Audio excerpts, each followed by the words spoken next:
Announce ಮಾಡ್ಬಿಡ್ಲಾ? ಮಾಡ್ಬೋದು. ಹರೇ ಶ್ರೀನಿವಾಸ, ನಾಳೆ ಗುರುವಾರ ರಾಮನವಮಿ. ನಮ್ಮ ಮಠದಲ್ಲಿ ಭಜನೆ ಪಾರಾಯಣಾದಿಗಳು ಇರುತ್ತೆ. ಹೀಗಾಗಿ ನಾಳೆ ಪ್ರವಚನಕ್ಕೆ ವಿರಾಮ. ಅಂತಂದ್ರೆ ನಾವು ಇಷ್ಟು ದಿನ ಏನು ರಾಮಾಯಣದ ಬಗ್ಗೆ ಚಿಂತನೆ ಮಾಡಿದ್ದೀವಲ್ಲ, ಅದನ್ನ ಮನನ ಮಾಡಲಿಕ್ಕೆ ನಿಮಗೆ ಒಂದು ದಿನ ವಿರಾಮ. ಸೊ ಅದು ಹೇಳಬೇಕು ಅಂತ ಹೇಳಿ ನಾನು ಇವತ್ತಿನ ಈ ನನ್ನ ಪ್ರವಚನ ಶುರು ಮಾಡ್ತೇನೆ.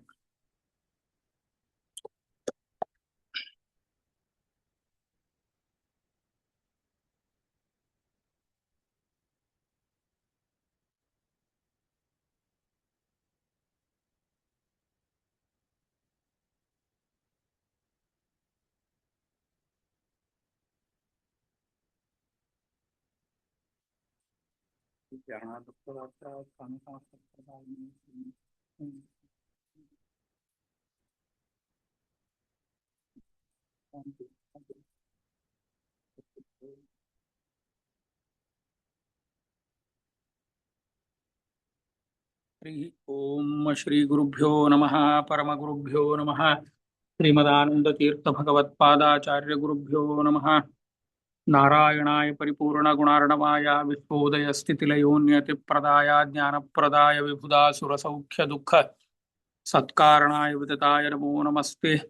ಯೋಂತಃ ಪ್ರವಿಶ್ಯ ಮಮ ವಾಚ ಇಮಾಂ ಪ್ರಸುಪ್ತಾ ಸಂಜೀವಯತ್ಯಖಿಲ ಶಕ್ತಿಧರಸ್ಪಧಾಮ್ನಾ ಅನ್ಯಾಂಸ್ತ ಹಸ್ತಚರಣ ಶ್ರವಣತ್ವಗಾದಿನ್ ಪ್ರಾಣಾನ್ ನಮೋ ಭಗವತೆ ಪುರುಷಾಯ ತುಭ್ಯಂ. ನಮೋ ನಮೋ ನಾಥ ನಮೋ ನಮಸ್ತೆ. ನಮೋ ನಮೋ ರಾಮ ನಮೋ ನಮಸ್ತೆ. ಪುನಃ ಪುನಸ್ತೆ ಚರಣಾರವಿಂದಂ ನಮಾಮಿ ನಾಥೇತಿ ನಮನ್ ಸರೇಮಿ. ನಾರಾಯಣಂ ನಿಖಿಲ ಪೂರ್ಣ ಗುಣೈಕದೇಹಂ ನಿರ್ದೋಷಮಾಪ್ಯಮಖಿಲೈ ಸುವಾಕ್ಯೈಃ ಅಸ್ಯೋದ್ಭವಾದಿತಮಶೇಷ ವಿಶೇಷತೋಪಿ ವಂದ್ಯಂ ಸದಾ ಪ್ರಿಯತಮಂ ಸನ್ನಮಾಮಿ. ನಾರಾಯಣಂ ನಿಖಿಲ ಪೂರ್ಣ ಗುಣೈಕದೇಹಂ ನಿರ್ದೋಷಮಾಪ್ಯಮಖಿಲೈ ಸುವಾಕ್ಯೈಃ ಅಸ್ಯೋದ್ಭವಾದಿತಮಶೇಷ ವಿಶೇಷತೋಪಿ ವಂದ್ಯಂ ಸದಾ ಪ್ರಿಯತಮಂ ಸನ್ನಮಾಮಿ. ನಾರಾಯಣಾಯ ಪರಿಪೂರ್ಣ ಗುಣಾರ್ಣವಾಯ ವಿಶ್ವೋದಯ ಸ್ಥಿತಿಲಯೋನ್ಯತಿ ಪ್ರದಾಯ ಜ್ಞಾನಪ್ರದಾಯ ವಿಬುಧಾಸುರ ಸೌಖ್ಯ ದುಃಖ ಸತ್ಕಾರಣಾಯ ವಿತತಾಯ ನಮೋ ನಮಸ್ತೆ. ಕೂಜಂತಂ ರಾಮ ರಾಮೇತಿ ಮಧುರಂ ಮಧುರಾಕ್ಷರ ಆರೋಹ್ಯ ಕವಿತಾ ಶಾಖಾಂ ವಂದೇ ವಾಲ್ಮೀಕಿ ಕೋಕಿಲಂ. ಕಪಿಗಣಕಧುರೀಣ್ಯ ಕಾರ್ಮುಕನ್ಯಸ್ತಬಾಣಃ ಶಪಿತದಿತಿ ಚ ಸೈನ್ಯೋ ಕ್ಷತ್ರಿಯೇಷ್ವಗ್ರಗಣ್ಯಃ. ಜಲಧಿರಚಿತಸೇತುಜ್ಜಾನಕೀ ತೋಷಹೇತುಃ ಪತಿ ಪತಿ ಗುಣಸಾಂದ್ರ ಪಾತು ಮಾಂ ರಾಮಚಂದ್ರ. ನಮೋ ನಮೋ ನಾಥ ನಮೋ ನಮಸ್ತೆ. ನಮೋ ನಮೋ ರಾಮ ನಮೋ ನಮಸ್ತೆ. ಪುನಃ ಪುನಸ್ತೆ ಚರಣಾರವಿಂದಂ ನಮಾಮಿ ನಾಥೇತಿ ನಮನ್ ಸರೇಮಿ.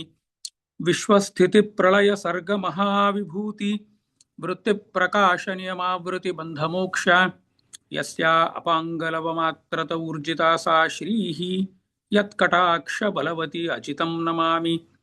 ನಮಸ್ತೆ ಪ್ರಾಣೇಶ ಪ್ರಣತ ವಿಭವಾ ಯಾವ ನಿಮಗ ನಮಸ್ವಾಮಿನ್ ರಾಮ ಪ್ರಿಯತಮ ಹನುಮನ್ ಗುರುಗುಣ. ನಮಸ್ತುಭ್ಯಂ ಭೀಮ ಪ್ರಫಲತಮ ಕೃಷ್ಣೇಷ್ಟ ಭಗವನ್. ನಮಃ ಶ್ರೀಮನ್ ಮಧ್ವ ಪ್ರದಿಶು ಸುದೃಶನ್ನೋ ಜಯ ಜಯ. ಅಪಾದಮೌಳಿ ಪರ್ಯಂತಂ ಗುರುಣಾಮಾಕೃತಿಂ ಸ್ಮರೇತ್ ತೇನ ವಿಘ್ನಾಃ ಪ್ರಣಶ್ಯಂತಿ ಸಿದ್ಧ್ಯಂಚ ಮನೋರಥ. ತಪೋ ವಿದ್ಯಾ ವಿರಕ್ತ್ಯಾದಿ ಸದ್ಗುಣೌ ಘಾಕರಾನಹಂ ವಾದಿರಾಜ ಗುರೂನ್ ವಂದೇ ಹಯಗ್ರೀವದಯಾಶ್ರಯಾನ್ ಹಯಗ್ರೀವ ಪದಾಶ್ರಯಾನ್. ಪೂಜ್ಯಾಯ ರಾಘವೇಂದ್ರಾಯ ಸತ್ಯಧರ್ಮರತಾಯ ಚ ಭಜತಾಂ ಕಲ್ಪವೃಕ್ಷಾಯ ನಮತಾಂ ಕಾಮಧೇನವೇ. ದುರ್ವಾಧಿದ್ವಂದರವಯೇ ವೈಷ್ಣವೇಂದೀವರೆಂದವೇ ಶ್ರೀ ರಾಘವೇಂದ್ರ ಗುರವೇ ನಮೋ ಅತ್ಯಂತ ದಯಾಳವೇ. ಹರಿ ಓಂ ಶ್ರೀ ಗುರುಭ್ಯೋ ನಮಃ. ಹರಿ ಓಂ ಹರಿ ಓಂ ಹರಿ ಓಂ. ಪರಮ ಪೂಜ್ಯ ಶ್ರೀ ಶ್ರೀ ಸುಬುಧೇಂದ್ರ ತೀರ್ಥ ಶ್ರೀಪಾದರ ಅಡಿಗಾವರದಲ್ಲಿ ನಮಸ್ಕಾರ ಮಾಡ್ತಾ, ನನ್ನ ಎಲ್ಲ ಗುರು ಹಿರಿಯರಿಗೆ ನಮಸ್ಕರಿಸಿ, ಮತ್ತೆ ನನ್ನ ಪ್ರೀತಿಯ ಅಧ್ಯಾತ್ಮ ಬಂಧುಗಳೇ, ನಾವು ರಾಮಾಯಣದ ಒಂದು ಮಧ್ಯದ ಹಂತಕ್ಕೆ ತಲುಪಿದ್ದೇವೆ. ನಾವು ನಿನ್ನೆ ತನಕ ರಾಮ ಸೀತೆ ಲಕ್ಷ್ಮಣ ವನವಾಸಕ್ಕೆ ಹೊರಟರು. ಆಮೇಲೆ ಅಲ್ಲಿ ಮುಂದೆ ಗುಹನ ಭೇಟಿ ಆಗತ್ತೆ. ಗುಹನ ಬಗ್ಗೆ ನಾನು ಸ್ವಲ್ಪ ವಿಶ್ಲೇಷಣೆ ಮಾಡಿದ್ದೆ. ಆಮೇಲೆ ಮತ್ತೆ ದಶರಥನ ಪಶ್ಚಾತ್ತಾಪ, ಆಮೇಲೆ ದಶರಥ ಕೌಸಲ್ಯೆ ಮತ್ತೆ ಕೈಕೇಯಿ ಜೊತೆ ಸಂವಾದಗಳನ್ನು ಯಥಾಶಕ್ತಿ ನಾವು ನೋಡಿದ್ದೇವೆ. ಆದರೆ ನಾನು ನಿಮ್ಮೆಲ್ಲರಿಗೂ ಕ್ಷಮೆ ಕೇಳಬೇಕು, ಒಂದು ತಪ್ಪು ಮಾಹಿತಿ ನೆನ್ನೆ ಕೊಟ್ಟಿದ್ದೆ. ನಾನು ಗುಹನ ಸಾಮ್ರಾಜ್ಯ ಚಿತ್ರಕೂಟದಲ್ಲಿ ಇತ್ತು ಅಂತ ಹೇಳಿದ್ದೆ, ಆದರೆ ಅದು ತಪ್ಪದು, ದಯವಿಟ್ಟು ಕ್ಷಮಿಸಬೇಕು. ಆ ಗುಹನ ಅದೇನು ರಾಜ ಇತ್ತಲ್ಲ, ಅದು ಶೃಂಗಬೇರಿಪುರ ಅಂತ ರಾಮಾಯಣದಲ್ಲಿ ಹೇಳ್ತಾರೆ. ನಾನು ಬಾಯಿ ತಪ್ಪಿ ಅದನ್ನ ಚಿತ್ರಕೂಟ ಅಂತ ಹೇಳಿದ್ದೆ, ದಯವಿಟ್ಟು ಅದನ್ನು ಗ್ರಹಣೆ ಮಾಡಬಾರದು ಅಂತ ವಿನಂತಿ. ಆಮೇಲೆ ಇನ್ನೊಂದು ವಿಷಯ ನಾನು ಹೇಳಲಿಕ್ಕೆ ಬಿಟ್ಟಿದ್ದೆ ನಾನು, ಅಂತಂದ್ರೆ ಅದು ಹೇಗೋ ಒಂದು ನೆನ್ನೆ ಮಿಸ್ ಆಯ್ತದು. ರಾಮ ಮತ್ತೆ ಸೀತೆಯ ಸಂವಾದ ನಡೀತಾ ಇತ್ತಲ್ಲ, ಅಂತಂದ್ರೆ ಇನ್ನು ಅಡವಿಗೆ ಹೋಗ್ಲಿಕ್ಕೆ, ವನವಾಸಕ್ಕೆ ಹೋಗ್ಲಿಕ್ಕೆ ರೆಡಿ ಆಗ್ತಾ ಇರಲಿಲ್ಲ. ರಾಮ ಹೇಳ್ತಾನೆ ನೀನು ಬರಬೇಡ, ನಿನ್ನನ್ನು ರಕ್ಷಿಸಲು ನನಗೆ ಆಗಲ್ಲ ಅಂತ ಸೀತೆಯ ಮುಂದೆ ರಾಮ ಎಲ್ಲ ಹೇಳಿದಾಗ, ಆದರೂ ಕೂಡ ಸೀತೆ ಅವನ ಜೊತೆ ಜಗಳಾಡಿ ನಾನು ಬರ್ತೇನೆ ಅಂತ ಹೇಳಿ ಸೀತೆನು ವನವಾಸಕ್ಕೆ ಹೋಗ್ಲಿಕ್ಕೆ ರೆಡಿ ಆಗಿರ್ತಾಳೆ. ಆಗ ಇನ್ನೊಂದು ಮಾತು ಸೀತೆಯ ಬಾಯಿಯಿಂದಾನೇ ವಾಲ್ಮೀಕಿಗಳು ಹೇಳ್ತಾರೆ. ಏನಂತಂದ್ರೆ ತುಂಬಾ ರೋಚಕವಾಗಿದೆ ಅದು. ಸೀತೆಯೇ ಹೇಳ್ತಾಳೆ, ನಾನು ಚಿಕ್ಕವಳಿದ್ದಾಗ ನಮ್ಮ ಮನೆಗೆ ಒಬ್ರು ಅಸ್ಟ್ರಾಲಜರ್ ಜೋಯಿಸರು ಬಂದಿದ್ರು. ಅವರು ನನ್ನ ಜಾತಕ ನೋಡಿ ನನಗೆ ಕಾಡಿಗೆ ಹೋಗುವ ಒಂದು ಆಪತ್ತಿದೆ ಅಂತ ನಮ್ಮ ಅಪ್ಪನ ಮುಂದೆ ಅವರು ಹೇಳಿದ್ರು. ಹೀಗಾಗಿ ನನ್ನ ಜಾತಕದಲ್ಲೇ ಅದಿದೆ ಕಾಡಿಗೆ ಹೋಗೋದು ಅಂತ, ಅದು ನಿನ್ನೆ ಜೊತೆಗೆ ಬರ್ತೀನಿ ಅಂತ ಅವಳು ಹೇಳ್ತಾಳೆ. ಪುಣ್ಯಕ್ಕೆ ಜೋಯಿಸರು ಪಾಪ ಒಳ್ಳೆಯವರು ಇದ್ರು. ಅವರು ನೀವು ಕಾಡಿಗೆ ಹೋಗೋ ಯೋಗ ಇದೆ ನಿಮ್ಮ ಮಗಳಿಗೆ, ಆ ಹೋಮ ಈ ಹೋಮ ಅದನ್ನು ಮಾಡಿಸಿ, ಇದನ್ನು ಉಪವಾಸ ಮಾಡಿ ಅಂತ ಹೇಳಿ ದುಡ್ಡು ಕೇಳಲಿಲ್ಲ ಪಾಪ ಅವರು ಜೋಯಿಸರು, ಬರೀ ಹೇಳಿ ಅಷ್ಟೇ ಹೋಗಿದ್ದು. ಅದು ಒಂದು ವಿಷಯ ನಾನು ನಿನ್ನೆ ಹೇಳಿರ್ಲಿಲ್ಲ. ಅದು ಕೂಡ ಸೀತೆ ರಾಮನ ಮುಂದೆ ಹೇಳಿದಾಗ ಕಾಡಿಗೆ ನಾನು ಬರ್ತೇನೆ ಅಂತ ಸೀತೆ ಹೇಳ್ತಾಳೆ. ಆಗ ಆಯ್ತು ಬಾ ಅಂತ ಹೇಳಿ ರಾಮ ಕರ್ಕೊಂಡು ಹೋಗ್ತಾನೆ. ಈಗ ನಾನು ರಾಮಾಯಣಕ್ಕೆ ಪ್ರವೇಶ ಮಾಡ್ತೇನೆ. ರಾಮ ಕಾಡಿಗೆ ಹೋದಾಗ ದಶರಥ ಆ ಅಯೋಧ್ಯೆ ಬಾಗಿಲಿನಲ್ಲಿ ಮೂರ್ಛಿತನಾಗಿ ಕೆಳಗೆ ಕುಸಿದು ಬೀಳ್ತಾನೆ. ಅದು ನಾವು ನಿನ್ನೆ ಆ ಕಥೆ ನೋಡಿದ್ವು. ಆಗ ಕೈಕೇಯಿ ಬಂದು ಅವನನ್ನು ಹಿಡಿಲಿಕ್ಕೆ ಬರ್ತಾಳೆ. ಕೈಕೇಯಿಯ ಕೈ ಝಾಡಿಸಿ ಕೈಕೇಯಿಗೆ ಬೈದು ಬಿಡ್ತಾನೆ. ಆಮೇಲೆ ಅಲ್ಲಿಂದ ಅವನು ನೇರ ಕೈಕೇಯಿಯ ಅಂತಃಪುರಕ್ಕೆ ಹೋಗಲ್ಲ. ಯಾವಾಗಲೂ ಮಹಾರಾಜರು ಎಲ್ಲಿ ಅಂತಂದ್ರೆ ಕೈಕೇಯಿ ಅಂತಃಪುರದಲ್ಲಿ ಸಿಗ್ತಿರ್ತಾರೆ. ಆದರೆ ದಶರಥ ಮಹಾರಾಜ ಈಗ ಕೌಸಲ್ಯ ಅಂತಃಪುರಕ್ಕೆ ಹೋಗ್ತಾನೆ. ಕೌಸಲ್ಯ ಅಂತಃಪುರಕ್ಕೆ ಹೋಗ್ತಾನೆ, ಅಳತಾ ಕೂತು ಬಿಡ್ತಾನೆ ದಶರಥ. ಅಂತಂದ್ರೆ ಆ ರಾಮನ ಕಾಡಿಗೆ ಹೋಗಿದ್ದು ದುಃಖ ಅವನಿಗೆ ಸಹಿಸಲಿಕ್ಕೆ ಆಗಲ್ಲ. ಅಲ್ಲ, ತಂದೆ ಆದವನಿಗೆ ಸಹಿಸಲಿಕ್ಕೆ ಆಗಲ್ಲ ಆಯ್ತು, ಆದ್ರೆ ಇಡೀ ಜನರು ಹಾಗೆ ದುಃಖಿತರಲ್ಲಿದ್ರು. ಇಡೀ ಅಯೋಧ್ಯೆಯೇ ಒಂದು ಸೂತಕದ ವಾತಾವರಣ ಆಗಿತ್ತು ರಾಮ ಕಾಡಿಗೆ ಹೋಗ್ಬೇಕಾದ್ರೆ. ಅದ್ ನಾನು ನಿನ್ನೆ ಹೇಳಿದ್ದೆ ನಿಮಗೆ. ಕೆಲವು ಬ್ರಾಹ್ಮಣರು ಅಗ್ನಿಹೋತ್ರ ಮಾಡ್ತಾ ಇದ್ರು. ಅಗ್ನಿಹೋತ್ರ ಮಾಡೋದು ಬಿಟ್ರು. ರಾಮ ಮತ್ತೆ ವನವಾಸದಿಂದ ಅಯೋಧ್ಯೆಗೆ ಬರೋವರೆಗೂ ನಾವು ಅಗ್ನಿಹೋತ್ರ ಮಾಡಲ್ಲ ಅಂತ ಬಿಟ್ರು. ಕೆಲವರು ತಮ್ಮ ಮನೆಯಲ್ಲಿ ದೀಪ ಹಚ್ಚೋದನ್ನು ಬಿಟ್ರು. ಅವೆಲ್ಲವೂ ನಾವು ನೆನ್ನೆ ನೋಡಿದ್ವಿ. ಈಗ ಇಲ್ಲಿ ಕೌಸಲ್ಯೆ ಒಂದು ಮಾತು ಹೇಳ್ತಾಳೆ ದಶರಥನಿಗೆ ಅವನು ತುಂಬಾ ದುಃಖದಲ್ಲಿರ್ತಾನೆ. ಆಗ ಕೈಕೇಯಿ ಒಂದು ಸರಿಯಾಗಿ ಚುಚ್ಚು ಮಾತು ಆಡಿಬಿಡ್ತಾಳೆ ನೋಡಿ. ಅದು ಅವನಿಗೆ ಇನ್ನೂ ದುಃಖ ಆಗತ್ತೆ. ಆಗ ಕೈಕೇಯಿ ಅಲ್ಲ, ಕೌಸಲ್ಯೆ ಹೇಳ್ತಾಳೆ, ನೀವು ನನ್ನ ಗಂಡ ಆಗಿ ಇವತ್ತಿನವರೆಗೂ ನನಗೆ ಏನು ಸುಖ ಕೊಟ್ಟಿದ್ದೀರಾ? ನೀವು ಏನೂ ಸುಖ ಕೊಡ್ಲಿಲ್ಲ. ನಿಮಗೆ ಇಷ್ಟವಾದ ಹೆಂಡತಿ ಕೈಕೇಯಿ. ಹೀಗಾಗಿ ಅವಳು ಹೇಗೆ ಹೇಳುತ್ತಿದ್ಲು ಹಾಗೆ ನೀವು ಕುಣಿತಿದ್ರಿ. ನಮಗೇನು ಸುಖ ಕೊಟ್ರಿ ಸಂಸಾರದಲ್ಲಿ? ಆದರೆ ಮಗ ಇದ್ದಾನೆ, ಮಗನನ್ನು ನೋಡಿ ನಾನು ಸುಖ ಪಡಬೇಕು ಅಂತ ಹೇಳಿದಾಗ ನೀವು ಆ ಮಗನನ್ನು ಕೂಡ ಕಾಡಿಗೆ ಕಳಿಸ್ಬಿಟ್ರಿ. ನಿಮ್ಮಿಂದ ನಮಗೆ ಏನು ಸುಖ ಆಯ್ತು ಅಂತ ಕೌಸಲ್ಯೆ ದಶರಥನಿಗೆ ಹೇಳ್ತಾಳೆ. ಆಗ ದಶರಥ ಹೇಳ್ತಾನೆ, ದಮ್ಮಯ್ಯ, ನೀನು ನನಗೆ ಮತ್ತೆ ಚುಚ್ಚಿ ಮಾತಾಡಿ ನನಗೆ ಇನ್ನೂ ಇದರಲ್ಲಿ ಕುಗ್ಗಿತನಾಗಿ ಮಾಡಬೇಡ. ಯಾಕೆಂತಂದ್ರೆ ನನಗೆ ಈಗಲೇ ರಾಮನ ವನವಾಸಕ್ಕೆ ಹೋಗಿರುವ ಅದು ಒಂದು ಏನು ಗಾಯ ಇದೆ ಮನಸ್ಸಿನಲ್ಲಿ, ಅದು ಗಾಯ ಇನ್ನೂ ಮಾಯಲಿಕ್ಕೆ ಸುಮಾರು ವರ್ಷಗಳ ಬೇಕು. ಆದ್ದರಿಂದ ನೀನು ಮತ್ತೆ ಘಾಸಿ ಮಾಡಬೇಡ ನನಗೆ ಅಂತ ಹೇಳಿ ದಮ್ಮಯ್ಯ ಅಂತ ಹೇಳ್ತಾನೆ ದಶರಥ. ಕೌಸಲ್ಯ ಆಗ ಅವಳಿಗೂ ಕೂಡ ಅದು ಅರಿವಾಗಿ ಕ್ಷಮೆ ಆಯ್ತು ಅಂತ ಅವಳು ಕೂಡ ಹೇಳ್ತಾಳೆ. ನೋಡಿ, ಈಗ ಇನ್ನೊಂದು ನಿಮಗೆ 2 ಉದಾಹರಣೆಗಳನ್ನು ಕೊಡ್ತೇನೆ. ಅತ್ತೆಯಂದರು ಅಂತಂದ್ರೆ ನಮ್ಮ ಮಹಾಭಾರತ ಮತ್ತೆ ರಾಮಾಯಣದಲ್ಲಿ ಬರೋ ಇಬ್ಬರು ಅತ್ಯಂತರ contrast I will try to draw in front of you. ಒಂದು ಕೌಸಲ್ಯ ಮತ್ತೆ ಮಹಾಭಾರತದಲ್ಲಿ ಕುಂತಿ, ಇವರಿಬ್ಬರು ಅತ್ಯಂತರ ಬಗ್ಗೆ ಇವತ್ತು ಒಂಚೂರು ವಿಶ್ಲೇಷಣೆ ಮಾಡ್ತೀನಿ ನಾನು. ಕೌಸಲ್ಯ ಏನ್ ಮಾಡ್ತಾಳಂತಂದ್ರೆ, ಸೀತೆಗೆ ಒಂದು ಆಶೀರ್ವಾದ ಮಾಡಬೇಕಾದ್ರೆ, ಕಾಡಿಗೆ ಹೋಗ್ಬೇಕಾದ್ರೆ ಸೀತೆಗೆ ಒಂದು ಮಾತು ಹೇಳ್ತಾಳ ಅವಳು. ಯಾಕೆ ಅಂತಂದ್ರೆ ಈ ಮಾತು ಇವಳು ಗಂಡನಿಗೆ ಹೇಳಿದ್ಲು, ಹೀಗಾಗಿ ಅವಳು ಅದನ್ನ ಸೀತೆಗೆ ಹೇಳ್ತಾಳೆ ಅತ್ತೆಯಾಗಿ. ಕೌಸಲ್ಯ ಹೇಳ್ತಾಳೆ, ನೀವು ನಿನ್ನ ಗಂಡನಿಗೆ ಯಾವಾಗಲೂ ಹಂಗಿಸಬೇಡ ಸೀತೆ. ಕಾಡಿನಲ್ಲಿ ಹೋದಾಗ ನಿನ್ನ ಗಂಡನಿಗೆ ಏನು, ನಿಮ್ಮನ್ನು ಕಟ್ಕೊಂಡು ಏನ್ ಬಂತು ನಮಗೆ, ಇದು ಅರಮನೆ ಇಲ್ಲ, ಮನೆ ಇಲ್ಲ, ಏನು ಇಲ್ಲ, ಎಲ್ಲ ಬೀದಿ ಪಾಲ್ ಮಾಡಿದ್ರಿ ಅಂತ ಗಂಡನಿಗೆ ಹಂಗಿಸಿ ಮಾತಾಡಬೇಡ. ಪ್ರತಿ ಕ್ಷಣದಲ್ಲಿ ಕಷ್ಟ ಸುಖ ಏನೇ ಬಂದ್ರೂ ಕೂಡ ನೀನು ರಾಮನ ಜೊತೆ ಇರು ಅಂತ ಸೀತೆಗೆ ಒಂದು ಬುದ್ಧಿವಾದ ಹೇಳ್ತಾಳೆ ಇವಳು ಕೌಸಲ್ಯ. ಅದೇ ನಾವು ಮಹಾಭಾರತದಲ್ಲಿ ನೋಡ್ಬೇಕು, ಅದು ಭಾರಿ ವಿಚಿತ್ರ. ಅದು ಇನ್ನೂ ವಿಚಿತ್ರ. ಧರ್ಮರಾಜ ಎಲ್ಲ ಸೋತು ಇನ್ನೇನು ಕಾಡಿಗೆ ಹೋಗಬೇಕು ಅಂತ ನಿಂತಾಗ ಕುಂತಿ ಬರ್ತಾಳೆ. ಕುಂತಿ ಬಂದಾಗ ಧರ್ಮರಾಜ ಕುಂತಿಗೆ ನಮಸ್ಕಾರ ಮಾಡ್ತಾನೆ. ಕುಂತಿಗೆ ನಮಸ್ಕಾರ ಮಾಡಿದಾಗ ಕುಂತಿ ಹೇಳ್ತಾಳೆ ಧರ್ಮರಾಜನಿಗೆ, ಅಪ್ಪ ನಾನು ತಪ್ಪು ಮಾಡಿಬಿಟ್ಟೆ ಅಂತ. ಆಗ ಧರ್ಮರಾಜ ಕೇಳ್ತಾನೆ, ತಾಯಿ ಏನು ತಪ್ಪು ಮಾಡಿದೆ ಅದು ಹೇಳು ಅಂತಂದಾಗ, ನಾನು ಕಾಡಿನಿಂದ ನಾಡಿಗೆ ಬರಲೇಬಾರದಾಗಿತ್ತು, ನೀನು ಕಾಡಿಗೆ ಹೋಗೋದು ಗೊತ್ತಿತ್ತು ಅಂತಂದ್ರೆ ನಾನು ಕಾಡಲ್ಲೇ ಇದ್ದು ಬಿಡ್ತಿದ್ದೆ, ನಾಡಿಗೆ ಬಂದು ಏನು ಪ್ರಯೋಜನ, ನೀನು ಮತ್ತೆ ಅಲ್ಲೇ ಹೋಗ್ತಾ ಇದ್ದೀಯ ಅಂತ ಹೇಳಿ ಅವಳು ಕೂಡ ಒಂದು ಚಾಟಿ ಏಟು ಬೀಸ್ತಾಳೆ ಮಗನಿಗೆ ಮಾತಿನಲ್ಲಿ. ನೋಡು, ನೀನು ಹುಟ್ಟಿದ್ದೆಲ್ಲಿ? ಕಾಡು, ಶತಶೃಂಗ ಪರ್ವತ, ಪಾಂಡವರು ಹುಟ್ಟಿದ್ರು. ನಿನಗೆ 16 ವಯಸ್ಸಿತ್ತು. ಪಾಂಡುರಾಜ ತೀರಿಕೊಂಡಾಗ ಧರ್ಮರಾಜನಿಗೆ 16 ವಯಸ್ಸು, ಭೀಮನಿಗೆ 14 ವಯಸ್ಸು, ಅರ್ಜುನನಿಗೆ 14, ಭೀಮನಿಗೆ 15, ಅರ್ಜುನನಿಗೆ 14. ಅರ್ಜುನನ 14ನೇ ವಯಸ್ಸು ಹುಟ್ಟು ಹಬ್ಬದ ದಿನವೇ ಪಾಂಡುರಾಜ ತೀರಿ ಹೋದ. ಅಂತಹ ಒಂದು ಸಂದರ್ಭದಲ್ಲಿ ಕುಂತಿ ಮಕ್ಕಳನ್ನು ಕರ್ಕೊಂಡು ನಾಡಿಗೆ ಬಂದ್ಲು. ನೀನು ಮತ್ತೆ ಕಾಡಿಗೆ ಹೋಗೋದ ನಿನ್ನ ಹಣೆ ಬರದಲ್ಲಿ ಇತ್ತಂತಂದ್ರೆ ನಾನು ಅಲ್ಲೇ ಇರ್ತಿದ್ದೆ, ಇಲ್ಲಿ ಬರ್ತಾನೆ ಇರ್ಲಿಲ್ಲ ಅಂತ ಕುಂತಿ ಧರ್ಮರಾಜನಿಗೆ ಹೇಳ್ತಾಳೆ. ಅದೇ ಕುಂತಿಗೆ ದ್ರೌಪದಿ ನಮಸ್ಕಾರ ಮಾಡ್ಲಿಕ್ಕೆ ಬರ್ತಾಳೆ, ಸೊಸೆ. ನಮಸ್ಕಾರ ಮಾಡ್ಲಿಕ್ಕೆ ಬಂದಾಗ ಆಗ ಕುಂತಿ ಹೇಳ್ತಾಳೆ, ಮಗು ನಿನಗೆ ನಾನು ಆಶೀರ್ವಾದ ಮಾಡ್ಲಿಕ್ಕೆ ಏನೂ ಇಲ್ಲ. ಯಾಕೆ ಅಂತಂದ್ರೆ ನೀನು ಹುಟ್ಟಿದ ಮನೆ ಮತ್ತೆ ಬಂದಿರುವ ಮನೆಯನ್ನು ಬೆಳಗುವ ನಂದಾದೀಪ, ನಿನಗೆ ನಾನು ಏನೂ ಆಶೀರ್ವಾದ ಮಾಡಲಾರೆ, ನಿನ್ನ ಭರವಸೆ ಮೇಲೆ ನನ್ನ ಮಕ್ಕಳನ್ನು ಕಳಿಸ್ತಾ ಇದ್ದೀನಿ ಅಂತ ಕುಂತಿ ಹೇಳ್ತಾಳೆ. ಇಲ್ಲಿ ನೋಡಿ, ಕೌಸಲ್ಯ ಮತ್ತೆ ಕುಂತಿಯ ಎರಡೂ ಅತ್ಯಂತರ ಕ್ಯಾರೆಕ್ಟರ್ ನಾವು ನೋಡಿದಾಗ ಎಷ್ಟು ವಿಭಿನ್ನವಾಗಿದೆ ಅನ್ನೋದು ನಮಗೆ ಗೊತ್ತಾಗತ್ತೆ. ಆ ಒಂದು ಉದಾಹರಣೆ ನಿಮ್ಮ ಮುಂದೆ ಇಟ್ಟೆ, ಅತ್ಯಂತರ ಕ್ಯಾರೆಕ್ಟರು ಮತ್ತು ಅದರದ್ದು ಕಾಂಟ್ರಾಸ್ಟ್ ಏನಿತ್ತು ಅಂತ ನಾನು ನಿಮ್ಮ ಮುಂದೆ ಅದರ ಉದಾಹರಣೆ ಇಟ್ಟೆ.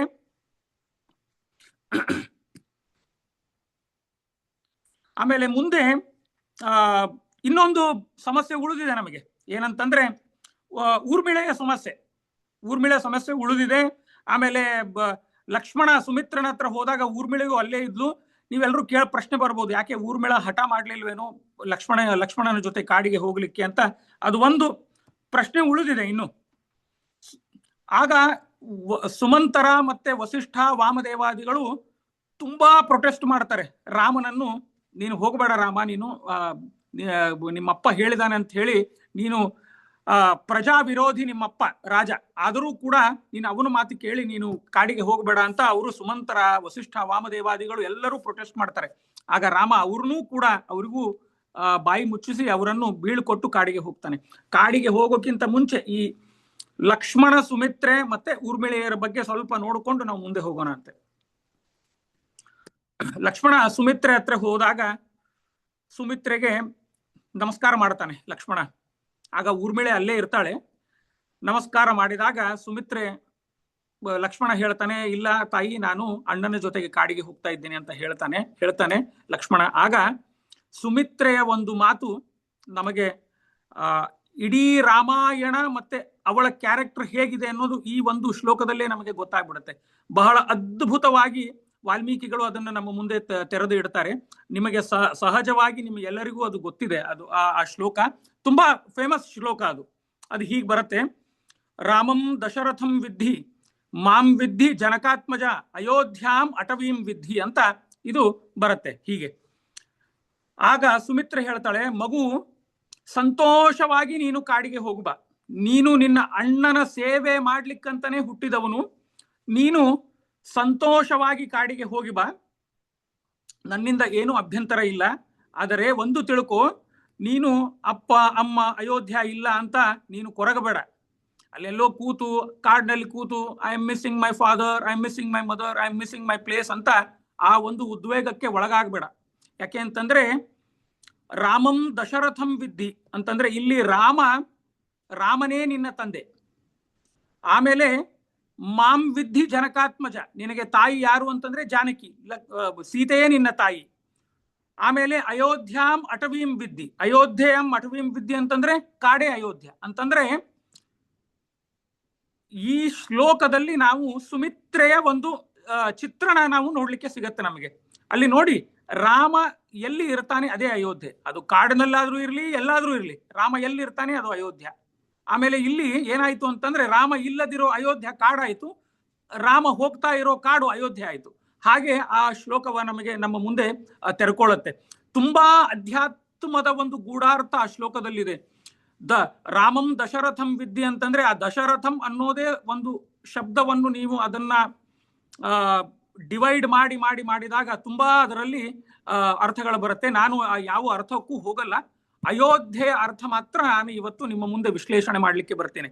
ಯಾಕೆ ಅಂತಂದ್ರೆ ಈ ದ ಅಂತಂದ್ರೆ ದಶರಥದಲ್ಲಿ ದ ಅಂತಂದ್ರೆ ಆನಂದ, ಆಮೇಲೆ ಶ ಅಂತಂದ್ರೆ ಸುಖ, ಅಂತಹ ಪರಿಪೂರ್ಣ ಆನಂದ ಸುಖದ ಮೂರ್ತಿಯಾದಂತಹ ರಾಮ, ಅವನೇ ರಾಮಂ ದಶರಥಂ ವಿದ್ಯೆ. ಹಾಗೆ ಅದನ್ನ ವಿಶ್ಲೇಷಣೆ ಮಾಡ್ಲಿಕ್ಕೆ ಬರುತ್ತೆ. ಅದರಲ್ಲಿ ತುಂಬಾ ಆ ಒಂದು ಶ್ಲೋಕದಲ್ಲಿ ಸಾಕಷ್ಟು ವಿಶ್ಲೇಷಣೆ ಮಾಡಬಹುದು. ಆದರೆ ನಮಗೆ ಮುಖ್ಯವಾಗಿ ಇವತ್ತಿನ ಈ ನಮ್ಮ ಈ ಚಿಂತನೆಗೆ ಅಯೋಧ್ಯ ಶಬ್ದವನ್ನು ನಾವು ಯಾವತ್ ಶಕ್ತಿ ನೋಡಬೇಕು. ಆಗ ಇದರ ಹಿಂದೆ ಒಂದು ಅಧ್ಯಾತ್ಮ ಇದೆ. ಅಯೋಧ್ಯೆ ಅನ್ನೋ ಶಬ್ದದ ಹಿಂದೆ ಒಂದು ಅಧ್ಯಾತ್ಮ ಇದೆ. ಉಪನಿಷತ್ಗಳಲ್ಲಿ ಮತ್ತೆ ಅಥರ್ವ ವೇದದಲ್ಲಿ ಅದರ ಉಲ್ಲೇಖ ಬಂದಿದೆ. ಆಮೇಲೆ ಕೆಲವು ಪುರಾಣಗಳಲ್ಲಿಯೂ ಕೂಡ ಅದರ ಉಲ್ಲೇಖ ಬಂದಿದೆ. ಏನಿದು Ayodhya, what is the philosophical insight of Ayodhya ಶಬ್ದ ಅಂತ ಸ್ವಲ್ಪ ನಾವು ವಿಶ್ಲೇಷಣೆ ಮಾಡೋಣ. ಮುಖ್ಯವಾಗಿ ಅಯೋಧ್ಯ ಅಂತಂದ್ರೆ ವೈಕುಂಠ. ಅಯೋಧ್ಯೆಗೆ ಇನ್ನೊಂದು ಹೆಸರೇ ವೈಕುಂಠ. ಅಂತಂದ್ರೆ ಯುದ್ಧದಿಂದ ಗೆಲ್ಲಲಿಕ್ಕೆ ಆಗಲಾರದಂತಹ ಒಂದು ಜಾಗ ಅದು ಅಯೋಧ್ಯೆ. ಅಲ್ಲಿ ಕೇವಲ ಸಾಧನೆ ಭಗವಂತನನ್ನು ಒಲಿಸಲಿಕ್ಕೆ ಮಾತ್ರ. ಅಲ್ಲಿ ನಾನು ಯುದ್ಧ ಆಡ್ತೀನಿ, ಆ ಅಯೋಧ್ಯೆಗೆ ಲಗ್ಗೆ ಹೊಡೆದು ಅದನ್ನು ಕಾಂಕರ್ ಮಾಡ್ಕೋತೀನಿ ಅಂತಂದ್ರೆ ಯಾವತ್ತಿಗೂ ಆಗಲ್ಲ. ಅದು ಯುದ್ಧ ಆಡದೆ ಆ ಭಗವಂತನನ್ನು ಒಲಿಸಿ ಮತ್ತೆ ಆ ವೈಕುಂಠಕ್ಕೆ ಸೇರಬೇಕು ನಾವು. ಅದು ಅಯೋಧ್ಯೆ ಅಂತಂದ್ರೆ ಅಯೋಧ್ಯೆಗೆ ಮುಕ್ತ ಲೋಕ ಅಂತನೂ ಶಾಸ್ತ್ರಕಾರ ಕರೀತಾರೆ. ಇಲ್ಲಿ ಅಯೋಧ್ಯೆ ಅಂತಂದ್ರೆ ಕೇವಲ ರಾಮನ ರಾಜ ಅಲ್ಲ, ಇದು ಒಂದು spiritual centre where in you are going to attain self realisation. ಇದು ಅಯೋಧ್ಯೆಯ ಶಬ್ದದ ಒಂದು ಅರ್ಥ. ತುಂಬಾ ಅರ್ಥಗಳಿದೆ. ಅಯೋಧ್ಯ ಅಂತಂದ್ರೆ ನಮ್ಮ ದೇಹವೂ ಕೂಡ ಅಯೋಧ್ಯ ಅಂತ ಹೇಳ್ತಾರೆ. 9 ದ್ವಾರಗಳಿದೆ. ಅದು ಕಠೋಪನಿಷತ್ನಿಂದ ಬಂದಿದ್ದು. ಅದರ ವಿಶ್ಲೇಷಣೆ ಬೇಡ ನಮಗೆ ಅಯೋಧ್ಯ ಅಂತಂದ್ರೆ ಅರ್ಥ ನಾವು ಈಗ ನೋಡಿ, ತಿರುಪತಿ ಭೂ ವೈಕುಂಠ ಅಂತ ಹೇಳ್ತೀವಿ. ಉಡುಪಿಯೂ ಕೂಡ ವೈಕುಂಠ, ಅಲ್ಲಿಯೂ ಕೃಷ್ಣನ ಸನ್ನಿಧಾನ ಮತ್ತೆ ಪ್ರಾಣತತ್ವದ ಸನ್ನಿಧಾನ ಇದೆ ಅಂತ ಹೇಳ್ತೀವಿ. ಎಲ್ಲಾ ಕಡೆ ಹೋದಾಗ ನಾವು ಆ ಒಂದು ಸನ್ನಿಧಾನದ ಬಗ್ಗೆ ತಿಳ್ಕೊಂಡು ಹೋಗ್ತೀವಿ. ಆದರೆ ಅಯೋಧ್ಯೆಗೆ ಈಗ ಇನ್ನೇನು ಇತ್ತೀಚೆಗೆ 1-2-3 ವರ್ಷದಲ್ಲಿ ಅಯೋಧ್ಯೆಗೆ ಹೋಗೋ ಜನರು ಜಾಸ್ತಿ ಆಗಿದ್ದಾರೆ. ಅಲ್ಲಿ ಮೊದಲು ಏನೂ ಇರಲಿಲ್ಲ. ರಾಮನ ಜನ್ಮಭೂಮಿ ಇತ್ತು, ಆದರೂ ಕೂಡ ಅದು ವಿವಾದಗ್ರಸ್ತವಾಗಿತ್ತು. ಈಗ ಅಲ್ಲಿ ಭವ್ಯವಾಗಿ ರಾಮ ಮಂದಿರ ಆಗಿದೆ.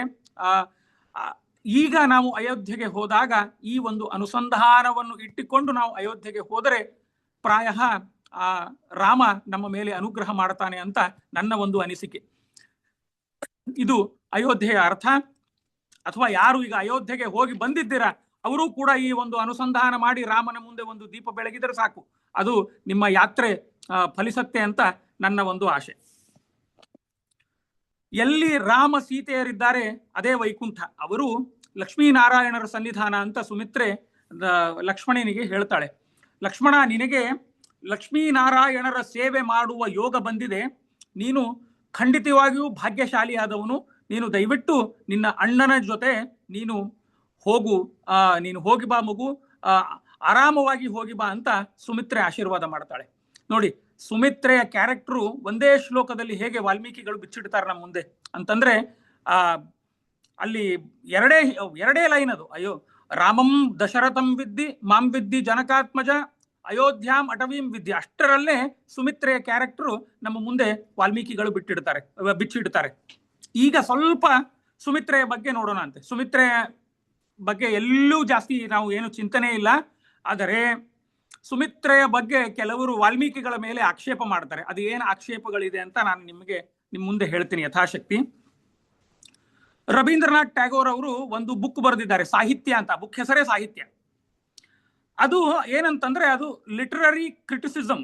ಅದು ಬುಕ್ ಅಲ್ಲಿ ಅದರಲ್ಲಿ ರಾಮಾಯಣವೂ ಕೂಡ ಅವರು ಕ್ರಿಟಿಕ್ ಮಾಡ್ತಾರೆ. ಅಂತಂದ್ರೆ ಹೇಗೆ ಫಿಲ್ಮ್ ಕ್ರಿಟಿಕ್ಸ್, ಸ್ಪೋರ್ಟ್ಸ್ ಕ್ರಿಟಿಕ್ಸ್ ಅಂತ ಇರ್ತಾರಲ್ಲ, ಹಾಗೆ ಇವರು ರವೀಂದ್ರನಾಥ್ ಟ್ಯಾಗೋರ್ ಅವರು ನಮ್ಮ ಭಾರತೀಯ ಅಧ್ಯಾತ್ಮ ಗ್ರಂಥಗಳ ಕ್ರಿಟಿಕ್ ಆಗಿ ಅದರಲ್ಲಿ ಕೆಲವು ಅವರ ಅನಿಸಿಕೆಯನ್ನು ಬರೀತಾರೆ. ಅದು ನಾವು ಮುಕ್ತ ಕಂಠದಿಂದ ಅದನ್ನ ನಾವು ಚರ್ಚೆ ಮಾಡಬೇಕು. ಸುಮ್ಮನೆ ಅವರು ಇದಕ್ಕೆ ರಾಮಾಯಣಕ್ಕೆ ಚ್ಯುತಿ ಬರುತ್ತೆ ಹಾಗೆ ಹೇಗೆ ಅಂತ ಅವ್ರು ಏನು ಬರ್ದಿದ್ದಾರೆ ಅನ್ನೋದು ನಾವು ನೋಡ್ಕೋಬೇಕು. ಆಮೇಲೆ ಅವ್ರನ್ನ ನಾವು ಕ್ರಿಟಿಸೈಸ್ ಆದ್ರೂ ಮಾಡ್ಬೋದು, ಹೊಗಳ್ಬೋದು, ಅದು ಬೇರೆ ಮಾತು. ನಾನು ಅವರು ಬರೆದಿದ್ದು ನಿಮ್ಮ ಮುಂದೆ ಇಡ್ಲಿಕ್ಕೆ ಪ್ರಯತ್ನ ಮಾಡ್ತೇನೆ. ಅವರೇನು ಹಾಗೆ ಆಕ್ಷೇಪವಾದಂತಹ ಒಂದೇ ಒಂದು ಆಕ್ಷೇಪ ಮಾಡ್ತಾರೆ ಅವರು, ಬೇರೆ ಯಾವುದೂ ಆಕ್ಷೇಪ ಅಲ್ಲ. ಅಂತಂದ್ರೆ ಅವ್ರಿಗೂ ತುಂಬಾ ದುಃಖ ಆಗಿದೆ ರವೀಂದ್ರನಾಥ್ ಟ್ಯಾಗೋರ್ ಅವರಿಗೆ. ಆ ದುಃಖದಿಂದ ಅದರಲ್ಲಿ ಹಾಕ್ತಾರೆ. ಅದೇನು ಅಂತ ಸ್ವಲ್ಪ ನೋಡೋಣ ನಾವು. ಬೇಸಿಕಲಿ ಅದರಲ್ಲಿ ರಾಮಾಯಣ ಮಹಾಭಾರತ ಎಲ್ಲ ಒಂದು ಲಿಟರರಿ ಕ್ರಿಟಿಕ್ ಇದೆ ಅದರಲ್ಲಿ ಏನಂತಂದ್ರೆ basically that book engages creative expressions and critical thoughts of drama or ನಾಟಕ ಅಂತ ನಾವು ಹೇಳ್ಬೋದು. ಅಲ್ಲಿ ರವೀಂದ್ರನಾಥ್ ಟ್ಯಾಗೋರ್ ಅವರು ಬೇರೆ ಯಾರ ಮೇಲೆಯೂ ಆಕ್ಷೇಪ ಮಾಡಲ್ಲ. ಅವರು ರಾಮನ ಮೇಲೆ ಮಾಡಲ್ಲ, ರಾಮನ ಅಸ್ತಿತ್ವದ ಬಗ್ಗೆ ಪ್ರಶ್ನೆ ಮಾಡಲ್ಲ. ರಾಮ ಕೇವಲ ಬರೀ ಭಗವಂತ ಅಲ್ಲ, ಅವನು ಮರ್ಯಾದಾ ಪುರುಷೋತ್ತಮ. ಎಲ್ಲವೂ ಕೂಡ ಮುಕ್ತ ಕಂಠದಿಂದ ರಾಮನ ಬಗ್ಗೆ, ಸೀತೆಯ ಬಗ್ಗೆ, ಆಂಜನೇಯನ ಬಗ್ಗೆ, ರಾಮಾಯಣದ ಎಲ್ಲಾ ಕ್ಯಾರೆಕ್ಟರ್ ಬಗ್ಗೆ ತುಂಬಾ ಚೆನ್ನಾಗಿ ವಿಶ್ಲೇಷಣೆ ಮಾಡ್ತಾರೆ. ಎಲ್ಲೂ ಕೂಡ ರಾಮನ ಸರ್ವೋತ್ತಮತ್ವ ಮತ್ತು ರಾಮ ಭಗವಂತನ ಅವತಾರ ಅಲ್ಲ ಅಂತ ಅವ್ರು ಎಲ್ಲೂ ಹೇಳಲಿಲ್ಲ. ಅವರು ರಾಮನ ಬಗ್ಗೆ ಯಾವುದೂ ಆಕ್ಷೇಪ ಮಾಡಲಿಲ್ಲ. ಆದರೆ ಒಂದೇ ಒಂದು ಆಕ್ಷೇಪ ಮಾಡ್ತಾರೆ ಅವ್ರಿಗೆ, ದುಃಖದ ಸಂಗತಿ ಅಂತಂದ್ರೆ ವಾಲ್ಮೀಕಿಗಳ ಮೇಲೆ. ವಾಲ್ಮೀಕಿಗಳ ಮೇಲೆ ಏನು ಆಕ್ಷೇಪ ಅಂತಂದ್ರೆ 24,000 ಶ್ಲೋಕದಲ್ಲಿ ಒಂದು ಶ್ಲೋಕವೂ ಕೂಡ ಉರ್ಮಿಳೆಯನ್ನು ಅವರು ಹೇಳಲಿಲ್ಲ ಅಂತ ಅವರಿಗೆ ಆಕ್ಷೇಪ ಬಂತು. ಒಂದು ಶ್ಲೋಕದಲ್ಲಿಯೂ ಕೂಡ ಉರ್ಮಿಳೆಯ ಬಗ್ಗೆ ಮಾತಾಡಲ್ಲ. ಉರ್ಮಿಳೆ ಲಕ್ಷ್ಮಣನ ಹೆಂಡತಿ ಅಂತ ಅಷ್ಟು ಹೇಳಿ ನಿಲ್ಲಿಸ್ಬಿಡ್ತಾರೆ. ಇದು ತುಂಬಾ ದೊಡ್ಡ ಆಕ್ಷೇಪ ಮಾಡಿದ್ರು ರವೀಂದ್ರನಾಥ್ ಟ್ಯಾಗೋರ್ ಅವರು ವಾಲ್ಮೀಕಿಗಳ ಮೇಲೆ. ಅಂತಂದ್ರೆ 24,000 ಶ್ಲೋಕಗಳಲ್ಲಿ ಎಲ್ಲಿಯೂ ಕೂಡ ವಾಲ್ಮೀಕಿಗಳು ಉರ್ಮಿಳೆ ಬಗ್ಗೆ ಹೇಳಲ್ಲ. ಅಷ್ಟು ವಾಲ್ಮೀಕಿಗಳಿಗೆ ಅಷ್ಟು ಅವರು ಕಠೋರ ಮನಸ್ಸವರ ಅಂತ ಅವರು ಆಕ್ಷೇಪ ಮಾಡ್ತಾರೆ. ಎಲ್ಲಿಯೂ ನಮಗೆ 24,000 ಶ್ಲೋಕಗಳಲ್ಲಿ ಉರ್ಮಿಳೆ ಬಗ್ಗೆ ಸಿಗಲ್ಲ. ಇಷ್ಟು ನಿರ್ದಯಿ ಆಗಬಾರದಾಗಿತ್ತು ವಾಲ್ಮೀಕಿಗಳು ಅಂತ ರವೀಂದ್ರನಾಥ್ ಟ್ಯಾಗೋರ್ ಅವರು ಹೇಳ್ತಾರೆ. ಒಂದು ನಾವು ತಿಳ್ಕೋಬೇಕು, ಕೆಲವೊಮ್ಮೆ ರಾಮಾಯಣದಲ್ಲಿ ವಾಲ್ಮೀಕಿಗಳು ತುಂಬಾ ಮೌನ ವರೆಸ್ಬಿಡ್ತಾರೆ. ಅವರು ಕೆಲವೊಂದು ಮಾತುಗಳು ಮೌನದಲ್ಲೇ ಇದನ್ನು ಮಾಡ್ತಾರೆ. ಅಂತಂದ್ರೆ ನೋಡಿ, ದೊಡ್ಡವರು ಹೆಚ್ಚು ಮಾತಾಡಲ್ಲ, ಜ್ಞಾನಿಗಳಾಗಲಿ ದೊಡ್ಡವರು ಯಾರು ಹೆಚ್ಚು ಮಾತಾಡಲ್ಲ. ಅವರ ಮೌನವನ್ನು ಅರ್ಥ ಮಾಡಿಕೊಂಡು ನಾವು ಅವರ ಗ್ರಂಥಗಳನ್ನು ಅವಲೋಕನ ಮಾಡಬೇಕು. ಅಂತಂದ್ರೆ ಅವರು ಕೆಲವೊಮ್ಮೆ ತಮಗೆ ದುಃಖವಾದಂತಹ ಸಂಗತಿ, ಮುಖ್ಯವಾಗಿ ನಾನು ವಾಲ್ಮೀಕಿಗಳ ಬಗ್ಗೆ ಮಾತಾಡ್ತಾ ಇದ್ದೇನೆ, ವಾಲ್ಮೀಕಿಗಳು ತಮಗೆ ದುಃಖವಾದಂತಹ ಸಂಗತಿ ಅವರು ಮೌನದಿಂದ ಮಾತಾಡ್ತಾರೆ ರಾಮಾಯಣದಲ್ಲಿ. ಅದನ್ನ ಪೂರ್ತಿ ಹೇಳಲ್ಲ. ಇಲ್ಲಿ ಊರ್ಮಿಳೆಯ ಬಗ್ಗೆ ಏನೂ ಹೇಳಲಿಲ್ಲ ಅಂತಂದ್ರೆ ಅದಕ್ಕೆ ನಾನು ಒಂದು 3-4 ವಿಶ್ಲೇಷಣೆ ನಿಮ್ಮ ಮುಂದೆ ಮಾಡಿದಾಗ ನಿಮಗೆ ಯಾಕೆ ವಾಲ್ಮೀಕಿಗಳು ಮೌನರಾದರು ಅನ್ನೋದು ನಿಮಗೆ ಅರ್ಥ ಆಗತ್ತೆ. ನೋಡಿ, ಸುಮಿತ್ರೆ ಮತ್ತೆ ಊರ್ಮಿಳೆ ಎಂತಹ ಅತ್ತೆ ಸೊಸೆ ನೋಡಿ. ಅವರ ಆದರ್ಶ ಎಂತಹದ್ದು. ಅಲ್ಲಿ ಸುಮಿತ್ರೆಯ ಜೊತೆ ಊರ್ಮಿಳೆನೂ ಇದ್ಲು. ಲಕ್ಷ್ಮಣ ಬಂದಾಗ ಇದ್ಲು. ಆಗ ಊರ್ಮಿಳೆ ಜಗಳ ಆಡಬಹುದಿತ್ತು ಲಕ್ಷ್ಮಣನ ಜೊತೆ. ನೋಡಿ, ನಮ್ಮ ಭಾವ ನಮ್ಮ ಅಕ್ಕನನ್ನು ಕರ್ಕೊಂಡು ಹೋಗ್ತಿದ್ದಾರೆ, ನಿಮಗೇನ್ ರೋಗ, ನೀವು ನನ್ನನ್ನ ಕರ್ಕೊಂಡು ಹೋಗ್ಬೋದು ಅಂತ ಅವಳು ಜಗಳ ಆಡಬಹುದಿತ್ತು ಲಕ್ಷ್ಮಣನ ಜೊತೆ. ಆದರೆ ಊರ್ಮಿಳೆ ಜಗಳವೇ ಆಡ್ಲಿಲ್ಲ ಲಕ್ಷ್ಮಣನ ಜೊತೆ. ಯಾಕೆ ಅಂತಂದ್ರೆ ಪಾಪ ಅವಳ ತ್ಯಾಗ ಎಷ್ಟು ನೋಡಿ. She was just in Har teenage. ಅವಳಿಗೆ ಪಾಪ ಸೀತೆಗೆ 19 ವಯಸ್ಸು ಅಂತಂದ್ರೆ ಅವಳಿಗೆ 18 ವಯಸ್ಸು ಅಷ್ಟೇ. 18 ವಯಸ್ಸಿನಲ್ಲಿ ತನ್ನ ಗಂಡನನ್ನು ಬಿಟ್ಟು ಹೇಗಿರ್ಬೇಕು ನೋಡಿ. ಅದು 14 ವರ್ಷ. ಅದನ್ನ ನಾವು ಕಲ್ಪನೆ ಕೂಡ ಮಾಡ್ಲಿಕ್ಕಾಗಲ್ಲ. ಆಗ ಅಲ್ಲಿ ಹೇಳ್ತಾರಲ್ಲಿ ಅಲ್ಲಿ ವಾಲ್ಮೀಕಿಗಳು ಮತ್ತೆ ಸುಮಿತ್ರೆಯ ಮಾತು ಏನಿದೆ ಅಲ್ಲ ಅದೇ ಮಾತು ಊರ್ಮಿಳೆದಾಗಿತ್ತು ಅಂತ ವಾಲ್ಮೀಕಿಗಳಂತಾರೆ. ಅಂತಂದ್ರೆ ಅತ್ತೆ ಏನು ಹೇಳಿದಳು ಸೊಸೆ ಅದೇ, ಸೊಸೆಯ ಮೌನ ಅದೇ ಅದಕ್ಕೆ ಉತ್ತರ. ಅವಳು ಜಗಳಾಡಿದ್ರೆ ಲಕ್ಷ್ಮಣನಿಗೆ ಏನು ಆಪ್ಷನ್ನೇ ಇರ್ತಿರ್ಲಿಲ್ಲ. ಲಕ್ಷ್ಮಣ ಕರ್ಕೊಂಡೇ ಹೋಗ್ಬೇಕಾಗಿತ್ತು ಊರ್ಮಿಳೆಗೆ. ಆದರೆ ಊರ್ಮಿಳೆಯು ಕೂಡ ಹೇಳ್ತಾಳೆ, ನೀವು ನಿಮ್ಮ ಅಣ್ಣನ ಸೇವೆಗಾಗಿ ಹೋಗ್ತಾ ಇದ್ದೀರಾ, ನಿಮಗೆ ದೇವರು ಒಳ್ಳೇದ್ ಮಾಡ್ಲಿ ಅಂತ ಹೇಳಿ ಊರ್ಮಿಳೆ ಜಗಳವಾಡ್ಲಿಲ್ಲ. ಯಾಕೆ ಅಂತಂದ್ರೆ ಸ್ವಂತ ಅಕ್ಕ ಸೀತೆ, ತನ್ನ ಸ್ವಂತ ಅಕ್ಕ, ಅವಳು ಹೋಗ್ತಾ ಇದ್ಲು, ಇವಳು ಹೋಗ್ಬೋದಿತ್ತು, ಜಗಳವಾಡಬಹುದಿತ್ತು, ಆದರೆ ಅವಳು ಜಗಳವಾಡ್ಲಿಲ್ಲ. ನೋಡಿ ಪಾಪ ಅವಳ ತ್ಯಾಗ, ಊರ್ಮಿಳೆಯ ತ್ಯಾಗವನ್ನು ನೋಡಿ ಪ್ರಾಯ ವಾಲ್ಮೀಕಿ ತಮ್ಮ ಮನಸ್ಸು ಗಟ್ಟಿ ಮಾಡಿಕೊಂಡು ಸುಮ್ಮನೆ ಆದ್ರೆ ಏನು ಅಂತ ನಮಗೆ ರಾಮಾಯಣ ಓದಬೇಕಾದ್ರೆ ಅನ್ಸತ್ತೆ. ಅದಕ್ಕೆ ತುಂಬಾ ಜ್ಞಾನಿಗಳು ಹೇಳ್ತಾರೆ, ರಾಮಾಯಣ ಓದಬೇಕಾದ್ರೆ you have to read between the lines ಅಂತ. ಅದು ತುಂಬಾ ಕೆಲವೊಂದು ಯಾವುದು ವಾಲ್ಮೀಕಿಗಳಿಗೆ ತಮ್ಮ ಹೃದಯಕ್ಕೆ ತಟ್ಟತ್ತೆ ಅದನ್ನ ಅವರು ಮೌನ ವಹಿಸ್ಬಿಡ್ತಾರೆ, ಎಲ್ಲವನ್ನೂ ನಮ್ಮ ಮುಂದೆ ಬಿಚ್ಚಿಡಲ್ಲ. ನನಗೆ ರಾಘವೇಂದ್ರ ಸ್ವಾಮಿಗಳದ್ದು ಒಂದು ನೆನಪು ಬರುತ್ತೆ. ರಾಘವೇಂದ್ರ ಸ್ವಾಮಿಗಳು ತಮ್ಮ ಪರಿಮಳ ಗ್ರಂಥವನ್ನು ಅವರು ರಚನೆ ಮಾಡಬೇಕಾದ್ರೆ ಅವರು ಹೇಳ್ತಾರೆ ಕೆಲವೊಂದು ಕಡೆ, ನಾನು ಎಲ್ಲವನ್ನೂ ನಿಮ್ಮ ಮುಂದೆ ಬಿಚ್ಚಿಡಲ್ಲ, ಯಾಕೆ ಅಂತಂದ್ರೆ ನಿಮ್ಮ ತಲೆಗೆ ನೀವು ಸ್ವಲ್ಪ ಕೆಲಸ ಕೊಡಬೇಕು. ಎಲ್ಲಾ ನನ್ನ ಅನುಭವಗಳನ್ನು ನಿಮ್ಮ ಮುಂದೆ ನಾನು ಬಿಚ್ಚಿಟ್ಟೆ ಅಂತಂದ್ರೆ ಏನು ಬಂತು, ಕೆಲವೊಂದು ದೇವಗುಹ್ಯಗಳೇ ಏನಿರತ್ತಲ್ಲ ಅವೆಲ್ಲವೂ ನಿಮ್ಮ ಮುಂದೆ ನಾನು ಬಿಚ್ಚಿಡ್ಲಿಕ್ಕಾಗಲ್ಲ ಅಂತ ರಾಘವೇಂದ್ರ ಸ್ವಾಮಿಗಳೇ ಹೇಳ್ತಾರೆ. ಎಲ್ಲವೂ ಜ್ಞಾನಿಗಳು ಎಲ್ಲ ಬಿಚ್ಚಿಡಲ್ಲ, ನಮಗೆ ಮಾರ್ಗದರ್ಶನಕ್ಕೆ ಬೇಕಾಗಿರುವ ಏನೇನು ಸಲಕರ್ಯಗಳಿದೆ ಅಲ್ಲ ಅದನ್ನ ಮಾತ್ರ ಬಿಚ್ಚಿಡ್ತಾರೆ. ಅದು ಮಾತ್ರ ನಾವು ಅದನ್ನ ಹಿಡ್ಕೊಂಡು ಹೋಗ್ಬೇಕು. ಎಲ್ಲವನ್ನು ಬಿಚ್ಚಿಟ್ರೆ ಅಂತಂದ್ರೆ ಒಂದು ಮಾರ್ಕೆಟ್ ಪ್ಲೇಸ್ ಅಲ್ಲಿ ನಿಂತು ನನ್ನ ರಿಲಿಜನ್ ಬಗ್ಗೆ ನಾನು ಮಾರ್ಕೆಟ್ ಮಾಡೋದಲ್ಲ, ಅದು ಅಧ್ಯಾತ್ಮ ಅಲ್ಲ. ಅದು ಒಂದು ರಿಲಿಜನ್ ಬಗ್ಗೆ ಮಾರ್ಕೆಟ್ ಮಾಡಿ ಒಬ್ಬರಿಗೆ ಪೆಪ್ಪರ್ಮೆಂಟು ಇನ್ನೇನೋ ಕೊಟ್ಟು ಅವ್ರ ಕತ್ತಿಗೆ ಒಂದೇನೋ ಕಟ್ಟಿ ಅವರನ್ನ ಕನ್ವರ್ಟ್ ಮಾಡೋದಲ್ಲ ಅಧ್ಯಾತ್ಮ ಅಂತಂದ್ರೆ. ಆದ್ರೆ ಇಷ್ಟು ಪೆದ್ದುಗಳಾಗ್ಬಿಟ್ಟಿದ್ದೇವೆ, ದುಡ್ಡು ಅದಕ್ಕೆ ಆಮೇಶದಿಂದ ಕನ್ವರ್ಟ್ ಆಗಿಬಿಡ್ತಾರೆ. ಆದ್ರೆ ಅಧ್ಯಾತ್ಮ ಮಾರುಕಟ್ಟೆಯಲ್ಲಿ ನಿಂತು ಮಾತಾಡಿ ಅದನ್ನು ಅದು ಪ್ರಾಡಕ್ಟ್ ಅಲ್ಲ, ಒಂದು ಸೇಲ್ ಮಾಡ್ಲಿಕ್ಕೆ. ಅಧ್ಯಾತ್ಮ ಅನ್ನೋದು ನನ್ನ ಒಳಗಡೆಯಿಂದ ಬರಬೇಕು, ಅದು ಅಧ್ಯಾತ್ಮ. ರಾಯರು ಕೂಡ ಅದನ್ನೇ ಹೇಳ್ತಾರೆ, ನಾನು ಕೆಲವೊಂದು ಮಾತ್ರ ನಿಮ್ಮ ಮುಂದೆ ಹೇಳ್ತೀನಿ, ಎಲ್ಲವನ್ನೂ ಹೇಳಲ್ಲ ಅಂತ ರಾಘವೇಂದ್ರ ಸ್ವಾಮಿಗಳು ಹೇಳ್ತಾರೆ. ರಾಘವೇಂದ್ರ ಸ್ವಾಮಿಗಳಂತ ಅಲ್ಲ, ಎಲ್ಲರೂ ಹಾಗೆ. ಆಚಾರ್ಯ ಮಧ್ವರು ಕೂಡ ಹಾಗೆ, ತಮ್ಮ ತಮ್ಮ ಗ್ರಂಥದಲ್ಲಿ ಎಲ್ಲವನ್ನೂ ಬಿಚ್ಚಿಡ್ಲಿಕ್ಕೆ ಆಗಲ್ಲ. ಸ್ವಲ್ಪ ಏನು ಬಿಚ್ಚಿಡ್ತಾರಲ್ಲ ಅದನ್ನ ತಗೊಂಡು ನಾವು ನಮ್ಮ ಸಾಧನೆಗೆ ಅದನ್ನು ಸಲಕರಣೆ ಮಾಡಿ ನಾವು ನಮ್ಮ ಸತ್ಯದ ದರ್ಶನಕ್ಕೆ, ಸತ್ಯದ ದಾರಿಗೆ ಮುಂದೆ ಹೋಗಬೇಕು. ಅದಕ್ಕೆ ವಾಲ್ಮೀಕಿಗಳು ಇಲ್ಲಿ ಪ್ರಾಯ ಊರ್ಮಿಳೆಯ ತ್ಯಾಗವನ್ನು ನೋಡಿ ಅವರು ಮೌನ ವಹಿಸಿದರೋ ಏನೋ ಅಂತ ನಮಗೆ ಅನಿಸತ್ತೆ. ರಾಮಾಯಣವನ್ನು ನಾವು ಅವಲೋಕನ ಮಾಡಿದಾಗ ತುಂಬಾ ಎತ್ತರದ ಇಬ್ಬರು ಅತ್ತೆ ಸೊಸೆಯಂದರು, ಸುಮಿತ್ರೆ ಮತ್ತು ಊರ್ಮಿಳೆ. ಆಗ ರಾಮಚಂದ್ರ ಇದಕ್ಕೆ ಹೋಗಿರ್ತಾನೆ, ಶೃಂಗಿಬೇರಪುರದಲ್ಲಿ ಗುಹನಿಗೆ ಭೇಟಿ ಆಗ್ತಾನೆ. ಗುಹ ಅರಮನೆಯಲ್ಲಿ ಔತಣದ ಊಟ ಮಾಡಿಸಿರ್ತಾನೆ. ನಾನು ನೆನ್ನೆ ಹೇಳಿದ್ದೆ. ಆಗ ರಾಮ ಹೇಳ್ತಾನೆ, ನಾನು 14 ವರ್ಷ ಯಾವ ಅರಮನೆ ಮತ್ತೆ ಯಾವ ಊರಿಗೆ ಕಾಲಿಡಲ್ಲ, ನಾನು ಕಾಡಿನಲ್ಲೇ ಇರ್ತೀನಿ, ಆದರೆ ಯಾವ ಔತಣದ ಊಟವೂ ಮಾಡಲ್ಲ ಅಂತ ರಾಮ ಹೇಳ್ತಾನೆ. ನೀನು ಏನೇ ಮಾಡಿಸಿದ್ರು ಕೂಡ ಆ ರಥ ಏನು ಬಂದಿದೆ ಅಲ್ಲ, ಅವು ಪಾಪ ಕುದುರೆಗಳು ಹಸಿದಿವೆ, ಅವಕ್ಕೆ ಮೊದಲು ಊಟ ಹಾಕು. ಇಲ್ಲಿ ಒಂದು ನೋಡ್ಬೇಕು, ಇಲ್ಲಿ ಪ್ರಾಣಿ ಮಾತ್ರದಲ್ಲಿ ದಯೆ ತೋರಿದ ರಾಮ. ರಾಮನು ಹಾಗೆ ಇದ್ದ, ಕೃಷ್ಣನು ಹಾಗೆ ಇದ್ದ. ಕುರುಕ್ಷೇತ್ರ ಯುದ್ಧ ನಡೆದಿದೆ, ಅರ್ಜುನ ಭರದಿಂದ ಯುದ್ಧ ಮಾಡ್ತಾ ಇದ್ದಾನೆ, ಕೃಷ್ಣ ರಥದಿಂದ ಕೆಳಗಿಳಿದು ಬಿಡ್ತಾನೆ. ಇದು ಯಾರವನು ಯುದ್ಧದಲ್ಲಿ ಒಂದು ತುಂಬಾ ಇಂಪಾರ್ಟೆಂಟ್ ಒಂದು ಘಟ್ಟ ಇರುತ್ತೆ. ಜಯದ್ರಥನ ವಧೆ ಆಗಬೇಕು. ಸೂರ್ಯಾಸ್ತದ ಮುಳುಗೋವರೆಗೆ ಅರ್ಜುನ ಪಣ ತೊಟ್ಟಿರ್ತಾನೆ, ಸೂರ್ಯ ಮುಳುಗೋಷ್ಟರಲ್ಲಿ ನಾನು ಜಯದ್ರಥನ ವಧೆ ಮಾಡ್ತೇನೆ ಅಂತ. ಅವತ್ತಿನ ದಿನ ಇವರು ಯಾರು ದ್ರೋಣಾಚಾರ್ಯರು ಚಕ್ರವ್ಯೂಹ ರಚನೆ ಮಾಡಿರ್ತಾರೆ. ಎಲ್ಲರೂ ತಿಳ್ಕೊಂಡಿದ್ದಾರೆ ಅಭಿಮನ್ಯುವನ್ನು ಕೊಲ್ಲಿಕ್ಕೆ ಚಕ್ರವ್ಯೂಹ ರಚನೆ ಮಾಡಿದ್ರು ಅಂತ. ತಪ್ಪದು, ಅದು ಪದ್ಮವ್ಯೂಹ ರಚನೆಯಾಗಿದ್ದು ಅಭಿಮನ್ಯುವನ್ನ ಸಾಯಿಸ್ಲಿಕ್ಕೆ. ಈಗ ಈ ಜಯದ್ರಥನ ಬಚಾವಿಗೋಸ್ಕರ ಚಕ್ರವ್ಯೂಹ ಮಾಡ್ತಾರೆ. ಅದರ ಚರ್ಚೆ ಬೇಡ, ಅದು ಮತ್ತೆ ಯಾವತ್ತಾದ್ರೂ ನಾವು ಅದರ ಬಗ್ಗೆ ವಿಶ್ಲೇಷಣೆ ಮಾಡಿದಾಗೆ ನೋಡೋಣ. ಅದಕ್ಕೆ ನಾನು ಸುಮಾರು ನಿಮಗೆಲ್ಲ ದಾಖಲೆಗಳನ್ನು ಕೊಡ್ತೀನಿ, ಯಾಕೆ ಚಕ್ರವ್ಯೂಹ ತಪ್ಪು ಪದ್ಮವ್ಯೂಹ ಇತ್ತು ಅಂತ. ಅದಕ್ಕೆ ತಾತ್ಪರ್ಯ ನಿರ್ಣಯದ ನಾನು ದಾಖಲೆ ಕೊಡ್ತೇನೆ. ಇಲ್ಲಿ ಜಯದ್ರಥನ ವಧೆಗೆ ಚಕ್ರವ್ಯೂಹವನ್ನು ರಚನೆ ಮಾಡಿರ್ತಾರೆ.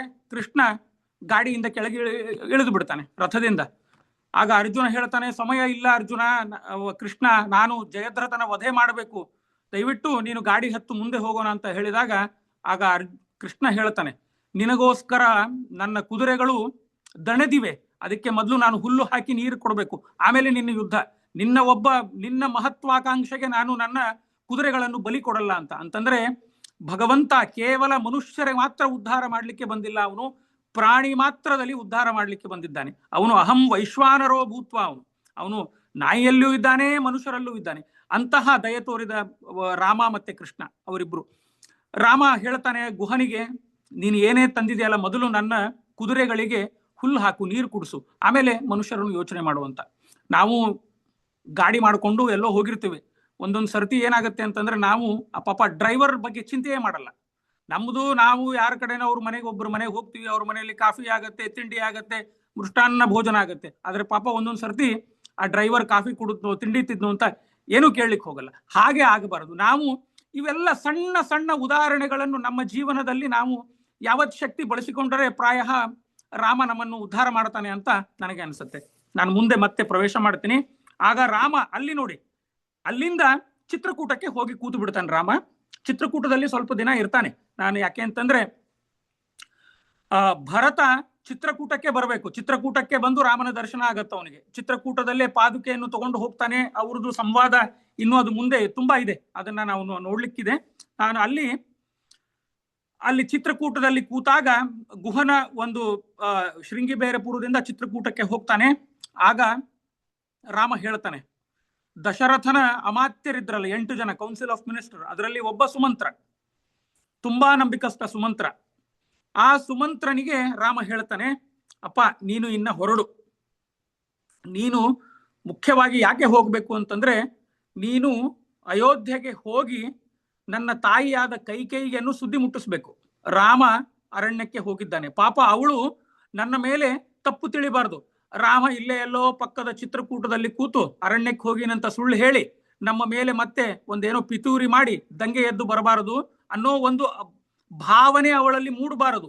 ರಾಮ ಕಾಡಿಗೆ ಹೋಗಿದ್ದಾನೆ, ನಾನು ಬಿಟ್ಟು ಬಂದಿದ್ದೇನೆ ಅಂತ ನೀನು ಸುದ್ದಿ ಮುಟ್ಟಿಸು ಅವಳಿಗೆ.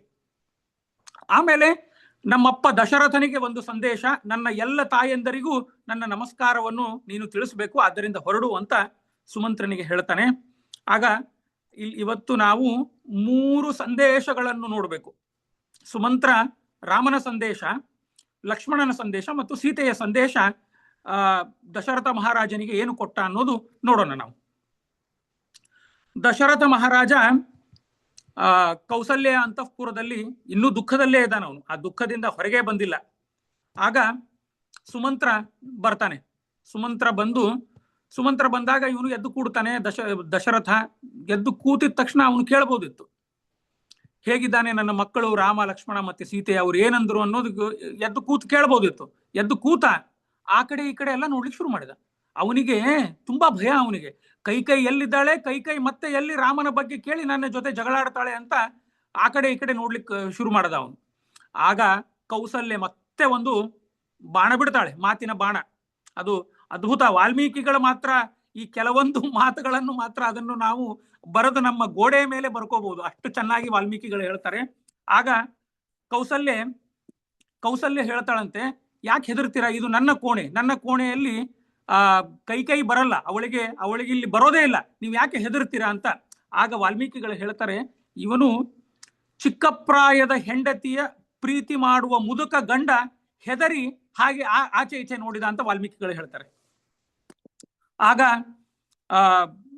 ಮತ್ತೆ ಅವನಿಗೆ ಸ್ವಲ್ಪ ಸುಧಾರಿಸಿಕೊಂಡ ದಶರಥ. ಆಗ ಕೇಳ್ತಾನೆ, ರಾಮಚಂದ್ರನ ಸಂದೇಶ ಏನು, ಎಲ್ಲಿ ಬಿಟ್ಟಿದೆ ಅವರನ್ನು, ರಾಮನ ಸಂದೇಶ ಏನು, ಲಕ್ಷ್ಮಣ ಏನು ಹೇಳಿದ, ಸೀತೆ ಏನು ಹೇಳಿದ ಅಂತ ದಶರಥ ಕೇಳ್ತಾನೆ. ಆಗ ಒಂದು ರಾಮನ ಸಂದೇಶ ಮೊದಲು ನಾವು ನೋಡೋಣ ಅಂತೆ. ರಾಮ ಹೇಳ್ತಾನೆ, ನನ್ನ ಅಪ್ಪನಾದ ದಶರಥ ಮತ್ತೆ ನನ್ನ 350 ಜನ ತಾಯಂದರು ಮತ್ತೆ 3 ಜನ ತಾಯಂದರು, ಅವರಿಗೆಲ್ಲರಿಗೂ ನನ್ನ ನಮಸ್ಕಾರ ಹೇಳು. ನಮ್ಮ ಅಯೋಧ್ಯ ಅರಮನೆಯಲ್ಲಿ ಯಾರು ದೊಡ್ಡವರಿದ್ದಾರೆ ಅವರಿಗೆಲ್ಲರಿಗೂ ನನ್ನ ನಮಸ್ಕಾರ, ಮತ್ತೆ ಯಾರು ಚಿಕ್ಕವರಿದ್ದಾರಲ್ಲ ಅವರಿಗೆಲ್ಲರಿಗೂ ನನ್ನ ಪ್ರೀತಿಯ ಒಂದು ಮಾತು ಅಂತ ರಾಮ ಹೇಳ್ತಾನೆ. ನೋಡಿ, ಕೃಷ್ಣನೂ ಹೀಗೆ ಮಾಡಿದ್ದ. ಕೃಷ್ಣ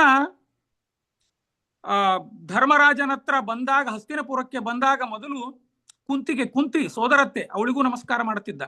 ಆಮೇಲೆ ಧರ್ಮರಾಜನಿಗೆ ನಮಸ್ಕಾರ ಮಾಡುತ್ತಿದ್ದ. ಚಿಕ್ಕವರಿಗೆ ಆಲಿಂಗನ ಮಾಡುತ್ತಿದ್ದ. ಕೆಲಸದವರಲ್ಲಿ ಯಾರಾದ್ರೂ ದೊಡ್ಡವರಿದ್ರೆ ಅವ್ರಿಗೂ ನಮಸ್ಕಾರ ಮಾಡ್ತಿದ್ದ ಕೃಷ್ಣ. ಹಾಗೇ ರಾಮನು ಹಾಗೆ ಮಾಡಿದ. ಅಂತಂದ್ರೆ ಕೆಲಸದವರು ಅವರಿಗೆ ಬಾಯಿಗೆ ಬಂದಂಗೆ ಮಾತಾಡೋದು ಮಾಡ್ತಿರ್ಲಿಲ್ಲ. ಅವರು ರಾಮಚಂದ್ರನ ಇನ್ನೊಂದು ಸೌಜನ್ಯತೆ ಅಂತಂದ್ರೆ ತನ್ನ ಕೆಲಸದವರಿಗೂ ಕೂಡ ಹೆಸರಿಟ್ಟು ಕರೆದು ಅವರಿಗೆ ಬಾಪ ಇಲ್ಲಿ ಅವ್ರ ಹೆಸರಿಟ್ಟು ಕರಿತಿದ್ದ ಅಂತೆ ರಾಮಚಂದ್ರ. ಅದು ರಾಮನ ಒಂದು ಪರಾಕಾಷ್ಠೆ. ನಾವಾದ್ರೆ ಕೆಲಸದವರಿಗೆ ಬಾಯಿಗೆ ಬಂದಂಗೆ ಮಾತಾಡ್ತೀವಿ, ಅವರು ವೈಯಕ ವಚನದಲ್ಲಿ ಮಾತಾಡ್ತೀವಿ. ಹಾಗೆ ಮಾಡಬಾರದು. ಅವರು ಕೂಡ ಮನುಷ್ಯರು, ಅವರಲ್ಲಿಯೂ ಕೂಡ ಭಗವಂತನಿದ್ದಾನೆ. ಅವರು ಕೂಡ ಯಾವುದೋ ಒಂದು ಇದರಿಂದ ಏನೋ ಮಾಡ್ತಿರ್ತಾರೆ. ಅವರಿಗೂ ಕೂಡ ನಾವು ಅವರ ಹೆಸರಿಟ್ಟು ಕರೆದು ಅವರನ್ನು ಇದನ್ನ ಮಾಡಬೇಕು ಅಂತ ಶಾಸ್ತ್ರ ಹೇಳುತ್ತೆ. ಆಗ ರಾಮ ಹೇಳ್ತಾನೆ, ಅರ್ಥಃ ಧರ್ಮೋ ಪರಿತ್ಯಜ್ಯ ಯಹ ಕಾಮ ಅನುವರ್ತತ ರಾಜ ದಶರಥೋ ಯತಃ ಅಂತ ರಾಮನ ಸಂದೇಶ. ಅಂತಂದ್ರೆ ಇಡೀ ರಾಮಾಯಣದಲ್ಲಿ ದಶರಥನ ಮೇಲೆ ರಾಮನ ಉದ್ಗಾರ ಇದು. ಆಗ ಲಕ್ಷ್ಮಣನ ಮುಂದೆ ಹೇಳ್ತಾನೆ, ಸುಮಂತ್ರನು ಇರ್ತಾನೆ. ಆಗ ಮನುಷ್ಯ ಮೂರನ್ನು ತುಂಬಾ ಬ್ಯಾಲೆನ್ಸ್ ಮಾಡಿ ಜೀವನ ಮಾಡಬೇಕು. ಮಾಡಿಕೊಂಡಿದ್ದಾಗ ಮಾತ್ರ ಆ ಜೀವನಕ್ಕೆ ಅಂತಂದ್ರೆ ನಮ್ಮ ಜೀವನಕ್ಕೆ ಅರ್ಥ ಇದೆ. ಏನಪ್ಪಾ ಅದು ಅಂತಂದ್ರೆ, ಮೊದಲು ಅರ್ಥ, ಧರ್ಮ ಮತ್ತೆ ಕಾಮ. ಅರ್ಥ, ಕಾಮ, ಧರ್ಮ, ಈ ಮೂರೇನಿದೆ ಅಲ್ಲ, ಮೂರೂ ಬ್ಯಾಲೆನ್ಸ್ ಮಾಡ್ಕೊಂಡು ಹೋಗ್ಬೇಕು ನಾವು ಜೀವನದಲ್ಲಿ. ಅರ್ಥಕ್ಕೋಸ್ಕರ ಧರ್ಮ ಮತ್ತೆ ಕಾಮ ಪರಿತ್ಯಾಗ ಮಾಡಬಾರದು. ಆಮೇಲೆ ಧರ್ಮಕ್ಕೋಸ್ಕರ ಅರ್ಥ ಮತ್ತೆ ಕಾಮ ಪರಿತ್ಯಾಗ ಮಾಡಬಾರದು. ಆಮೇಲೆ ಕಾಮಕ್ಕೋಸ್ಕರ ಧರ್ಮ ಅರ್ಥ ಪರಿತ್ಯಾಗ ಮಾಡಬಾರದು ಅಂತ ರಾಮ ಹೇಳ್ತಾನೆ. ಅಂತಂದ್ರೆ ಈ ರಾಮನ ಸ್ಟೇಟ್ಮೆಂಟೇ ಮುಂದೆ ಮಹಾಭಾರತದಲ್ಲಿ ಭೀಮ ಹೇಳ್ತಾನೆ, ಸರ್ವಾನ್ ಸರ್ವಾರ್ಥ ಸೇವಾ ಅಂತ ಸೇವತಃ ಅಂತ ಭೀಮಸೇನನ ಸ್ಟೇಟ್ಮೆಂಟ್ ಮಹಾಭಾರತದಲ್ಲಿ. ನನಗೆ 2 ಸುಭಾಷಿತಗಳು ಆಚಾರ್ಯ ಮಧ್ವರು ಮಾಡಿದ್ದು ನೆನಪಾಗತ್ತೆ. ಈ ಧರ್ಮ ಅರ್ಥ ಕಾಮವನ್ನು ಸಮನ್ವಯ ಮಾಡಿ ನೋಡ್ಲಿಕ್ಕೆ 2 ಸುಭಾಷಿತಗಳು ಆಚಾರ್ಯ ಮಧ್ವರು ಮಾಡಿದ್ದಾರೆ. ಅವರು ತುಂಬಾ ಸುಭಾಷಿತ ಮಾಡಿದ್ದಾರೆ, ತುಂಬಾ ಸುಭಾಷಿತಗಳು, ತುಂಬಾ ಇದನ್ನ ಮಾಡಿದ್ದಾರೆ. ಅದರಲ್ಲಿ 2 ಮುಖ್ಯವಾಗಿ ನನಗೆ ನಿಮ್ಮ ಮುಂದೆ ಇಡ್ಲಿಕ್ಕೆ ಪ್ರಯತ್ನ ಪಡ್ತೇನೆ. ಅದರಲ್ಲಿ ಒಂದು, ಧರ್ಮ ಅರ್ಥ ಕಾಮ ಇದೇನಿದೆ ಅಲ್ಲ, ಈ ಮೂರನ್ನೂ ಮಾಡ್ಲಿಕ್ಕೆ ಮುಖ್ಯವಾಗಿ ಮನಸ್ಸು ಬೇಕು. ಮನಸ್ಸು ತುಂಬಾ ಚಂಚಲ. ಅದು ಧರ್ಮ ಮಾಡ್ತಾ ಇರತ್ತೆ, ಅರ್ಥದ ಕಡೆಗೆ ಗಮನ ಹೋಗುತ್ತೆ. ಪೂಜೆ ಮಾಡ್ತಾ ಇರ್ತಾನೆ ಮನುಷ್ಯ, ಅವನು ಯೋಚನೆ ಮಾಡ್ತಾನೆ ಇವತ್ತು ದುಡ್ಡು ಹೇಗೆ ನಾನು ಸಂಪಾದಿಸಬೇಕು ಅಂತ. ಅಂತಂದ್ರೆ ಅವನು ಮನಸ್ಸು ದುಡ್ಡಿನ ಕಡೆ, ಅರ್ಥಕ್ಕೆ ಹೋಗುತ್ತೆ. ಅಥವಾ ಪೂಜೆ ಮಾಡ್ತಾ ಇರ್ತಾನೆ, ಕಾಮದ ಚಿಂತೆ ಕಾಡ್ತಾ ಇರುತ್ತೆ ಅವನಿಗೆ. ಅಥವಾ ಅರ್ಥವನ್ನು ಮಾಡಬೇಕಾದ್ರೆ ಅವನಿಗೆ ನಾನು ಇಷ್ಟು ದುಡ್ಡು ಸಂಪಾದನೆ ಮಾಡಬೇಕು, ಇದರಿಂದ ಧರ್ಮ ಮಾಡ್ತೀನಿ, ಇದರಿಂದ ಕಾಮ ಮಾಡ್ತೀನಿ ಅಂತ ಅದು ಮನಸ್ಸು ಚಂಚಲವಾಗಿರ್ತಾ ಇರುತ್ತೆ, ಚಂಚಲವಾಗಿ ಓಡಾಡ್ತಾ ಇರುತ್ತೆ. ಅದಕ್ಕೆ ಆಚಾರ್ಯ ಮಧ್ವರ ಸುಭಾಷಿತ ಹೀಗಿದೆ, ಚಂಚಲೋಯಂ ಮಯೋಮೀನಃ ಸಮಾನೇಯ ಹರಿಸ್ಥಳೆ ವಿಷಯೋದಕ ಸಂಚಾರಿ ಸುಯತ್ನ ಬಳಿಶಾಹೃತಃ ಅಂತ. ನಮ್ಮ ಮನಸ್ಸು ಇದು ಒಂದು ಮೀನಿನ ತರ ಓಡಾಡ್ತಾ ಇರತ್ತೆ. ಅದು ಬಹಳ ಚಂಚಲ ಸ್ವಭಾವ. ಮೀನಿನ ಹೆಜ್ಜೆ ಗುರುತು ನಮಗೆ ಸಿಗಲ್ಲ. ಹಾಗಾಗಿ ಇಂತಹ ಈ ಮೀನೇನಿದೆ ಅಲ್ಲ, ನಮ್ಮ ಮನಸ್ಸನ್ನೋ ಮೀನಿಗೆ ಹರಿ ಅನ್ನುವ ಒಂದು ಗಾಳ ಹಾಕು. ಅಂತಂದ್ರೆ ಹರಿ ಅನ್ನುವ ಒಂದು ಫಿಶಿಂಗ್ ನೆಟ್ ಹಾಕಿದಾಗ ಆ ಮೀನ ಸಿಗತ್ತೆ. ಆ ಮೀನ ಸಿಕ್ಕಾಗ ಅದನ್ನ ಹಿಡ್ಕೋ ಅಂತ ಆಚಾರ್ಯರು ಹೇಳ್ತಾರೆ. ಚಂಚಲೋಯಂ ಮಯೋಮೀನಃ ಸಮಾನೇಯ ಹರಿಸ್ಥಳೆ ವಿಷಯೋದಕ ಸಂಚಾರಿ ಸುಯತ್ನ ಬಳಿಶಾಹೃತಃ ಅಂತಂದ್ರೆ ಅನೇಕ ವಿಷಯದಲ್ಲಿ ಓಡಾಡ್ತಾ ಇರುತ್ತೆ. ವಿಷಯೋದಕ ಸಂಚಾರಿ ಅದು ಮೀನು. ಅದನ್ನು ಹರಿ ಎಂಬ ಒಂದು ಫಿಶಿಂಗ್ ನೆಟ್ ಹಾಕಿ ಅದನ್ನು ಕಬಳಿಸಿ ಒಂದು ಕಡೆ ಇಡು ಅಂತ ಹೇಳ್ತಾರೆ. ಅದಕ್ಕೆ ಇನ್ನೊಂದು ಸುಭಾಷಿತ ಇದೆ, ಆಚಾರ್ಯರದೇ ಸುಭಾಷಿತ ಅದು. ಅಲ್ಲಿ ಮುಖ್ಯವಾಗಿ ರಾಮ ಮತ್ತೆ ಭೀಮ ಎರಡೂ ಸಮನ್ವಯವಾಗಿ ಮಧ್ವರು ಹೇಳ್ತಾರೆ. ಆದರೆ ಆ ಮೀನನ್ನು ಒಂದು ಕಡೆ ಹಿಡಿದು ಕೂಡಿಸ್ಲಿಕ್ಕೆ ಪ್ರಾಣತತ್ವ ಬೇಕು. ಪ್ರಾಣತತ್ವ ಅಂತಂದ್ರೆ ಗುರುವಿನ ಒಂದು ಮಾರ್ಗದರ್ಶನ ಬೇಕು. ಹಾಗೆ ಅದಕ್ಕೆ ಒಂದು ಆಚಾರ್ಯರು ಹೇಳ್ತಾರೆ, ಕೇವಲ ಹರಿ ಒಬ್ಬನೇ ಸಾಲದು, ನಮಗೆ ಗುರು ಬೇಕೇ ಬೇಕು. ಅಂತಂದ್ರೆ ಪ್ರಾಣತತ್ವ ಆ ಗುರುಗಳ ಮಾರ್ಗದರ್ಶನದಿಂದ ನನ್ನ ಮನಸ್ಸು ನಾನು ಕೇಂದ್ರೀಕೃತವಾಗಿ ಮಾಡ್ತೇನೆ, ಇಲ್ಲ ಅಂತಂದ್ರೆ ಮಾಡ್ಲಿಕ್ಕಾಗಲ್ಲ. ಆಗ ಹೇಳ್ತಾರೆ, ರಾಮೋ ಅಖಿಲಾನಂದ ತನುಸ್ಸಯೇವ ಭೀಮೇತಿ ಪಾಪೇಶು ದುರಂತ ವೀರ್ಯ ಕಾಮಸ್ಯೇವ ಜಿತಕಾಮಿನೀಷು ಸೋಮಸ್ಯ ಏವಾತ್ಮ ಪದಾಶ್ರಿತಾಹ ಅಂತ ಆಚಾರ್ಯರ ಸುಭಾಷಿತ ಇದು. ರಾಮ ಮತ್ತೆ ಭೀಮ, ಸೋಮ ಅಂತಂದ್ರೆ ಭೀಮ, ಅವರಿಬ್ಬರನ್ನು ಸಮನ್ವಯ ಮಾಡಿ ನಮ್ಮ ಮುಂದೆ ಇಡ್ತಾರೆ. ಅಂತಂದ್ರೆ ಅರ್ಥ ಕಾಮ, ಧರ್ಮ ಅರ್ಥ ಕಾಮ ಈ ಮೂರನ್ನೂ ಕೂಡ ನಾನು ಬ್ಯಾಲೆನ್ಸ್ ಮಾಡಿದಾಗ ನಮ್ಮ ಸಂಸಾರ ಅಂದ್ರೆ ನಮ್ಮ ಜೀವನ ಒಂದು ಮೇಳದಿಸಿಯಾಗಿ ಹೊರಗೆ ಬರುತ್ತೆ. ಅಂತಂದ್ರೆ ಅದು ಸಾಧನೆಗೆ ಮುಖ್ಯವಾಗತ್ತೆ. ಅರ್ಥಕ್ಕೋಸ್ಕರ ಅರ್ಥ ಅಲ್ಲ, ಧರ್ಮಕ್ಕೋಸ್ಕರ ಧರ್ಮ ಅಲ್ಲ, ಕಾಮಕ್ಕೋಸ್ಕರ ಕಾಮ ಅಲ್ಲ. ಅರ್ಥಕ್ಕೋಸ್ಕರ ನಾನು ಅರ್ಥವನ್ನೇ ಜಾಸ್ತಿ ಮಾಡ್ತಾ ಹೋದೆ ಅಂತಂದ್ರೆ ನನಗೆ ದುಡ್ಡು ಬಿಟ್ಟು ಬೇರೆ ಏನು ಕಾಣಿಸಲ್ಲ. ಪ್ರಾಫಿಟ್ ಲಾಸ್ ಏನಾಗ್ತಾ ಇದೆ ಅದು ಒಂದೇ. ಬರೀ 3 ಹೊತ್ತು ಧರ್ಮ ಮಾಡಿ ನಾನು ಬರೀ ದೇವ್ರು ಅಂತಂದ್ರೆ ಬೇರೆ ನಡೆಯಲ್ಲ. ಬೇಕೆ ಅರ್ಥವೂ ಬೇಕೆ, ಕಾಮವೂ ಬೇಕೆ. 3 ಹೊತ್ತು ಕಾಮ ಅಂತ ಕೂತ್ರೆ ನಾನು ಅದು ಅಧಪಾತಕ್ಕೆ ತಗೊಂಡು ಹೋಗುತ್ತೆ. ಕಾಮವೂ ಕೂಡ ಭಗವಂತನ ಸೇವೆ, ಇಲ್ಲ ಅಂತಿಲ್ಲ. ಆದರೆ ಅದು ಅತಿಯಾದಾಗ ಅದು ಅಧಪಾತಕ್ಕೆ ತಗೊಂಡು ಹೋಗುತ್ತೆ.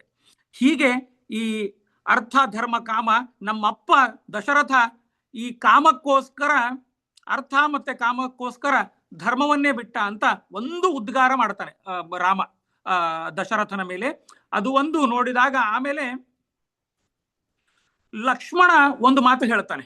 ಲಕ್ಷ್ಮಣನ ಸಂದೇಶ ಏನು ಅದು ಮುಖ್ಯ ಆಗತ್ತೆ ದಶರಥನಿಗೆ, ಅದು ಕೇಳಬೇಕು ಅವನು. ರಾಮನ ಸಂದೇಶ ಆಯ್ತು, ಯಾಕಂದ್ರೆ ರಾಮ ತುಂಬಾ ಸಾಫ್ಟ್ ಸ್ಪೋಕನ್ನು, ಅದೆಲ್ಲ ರಾಮನ ಚಿತ್ರಣದ ಬಗ್ಗೆ ದಶರಥನಿಗೆ ಗೊತ್ತಿತ್ತು. ರಾಮ ಏನು ಅನ್ನಲ್ಲ ನನಗೆ ಅಂತ.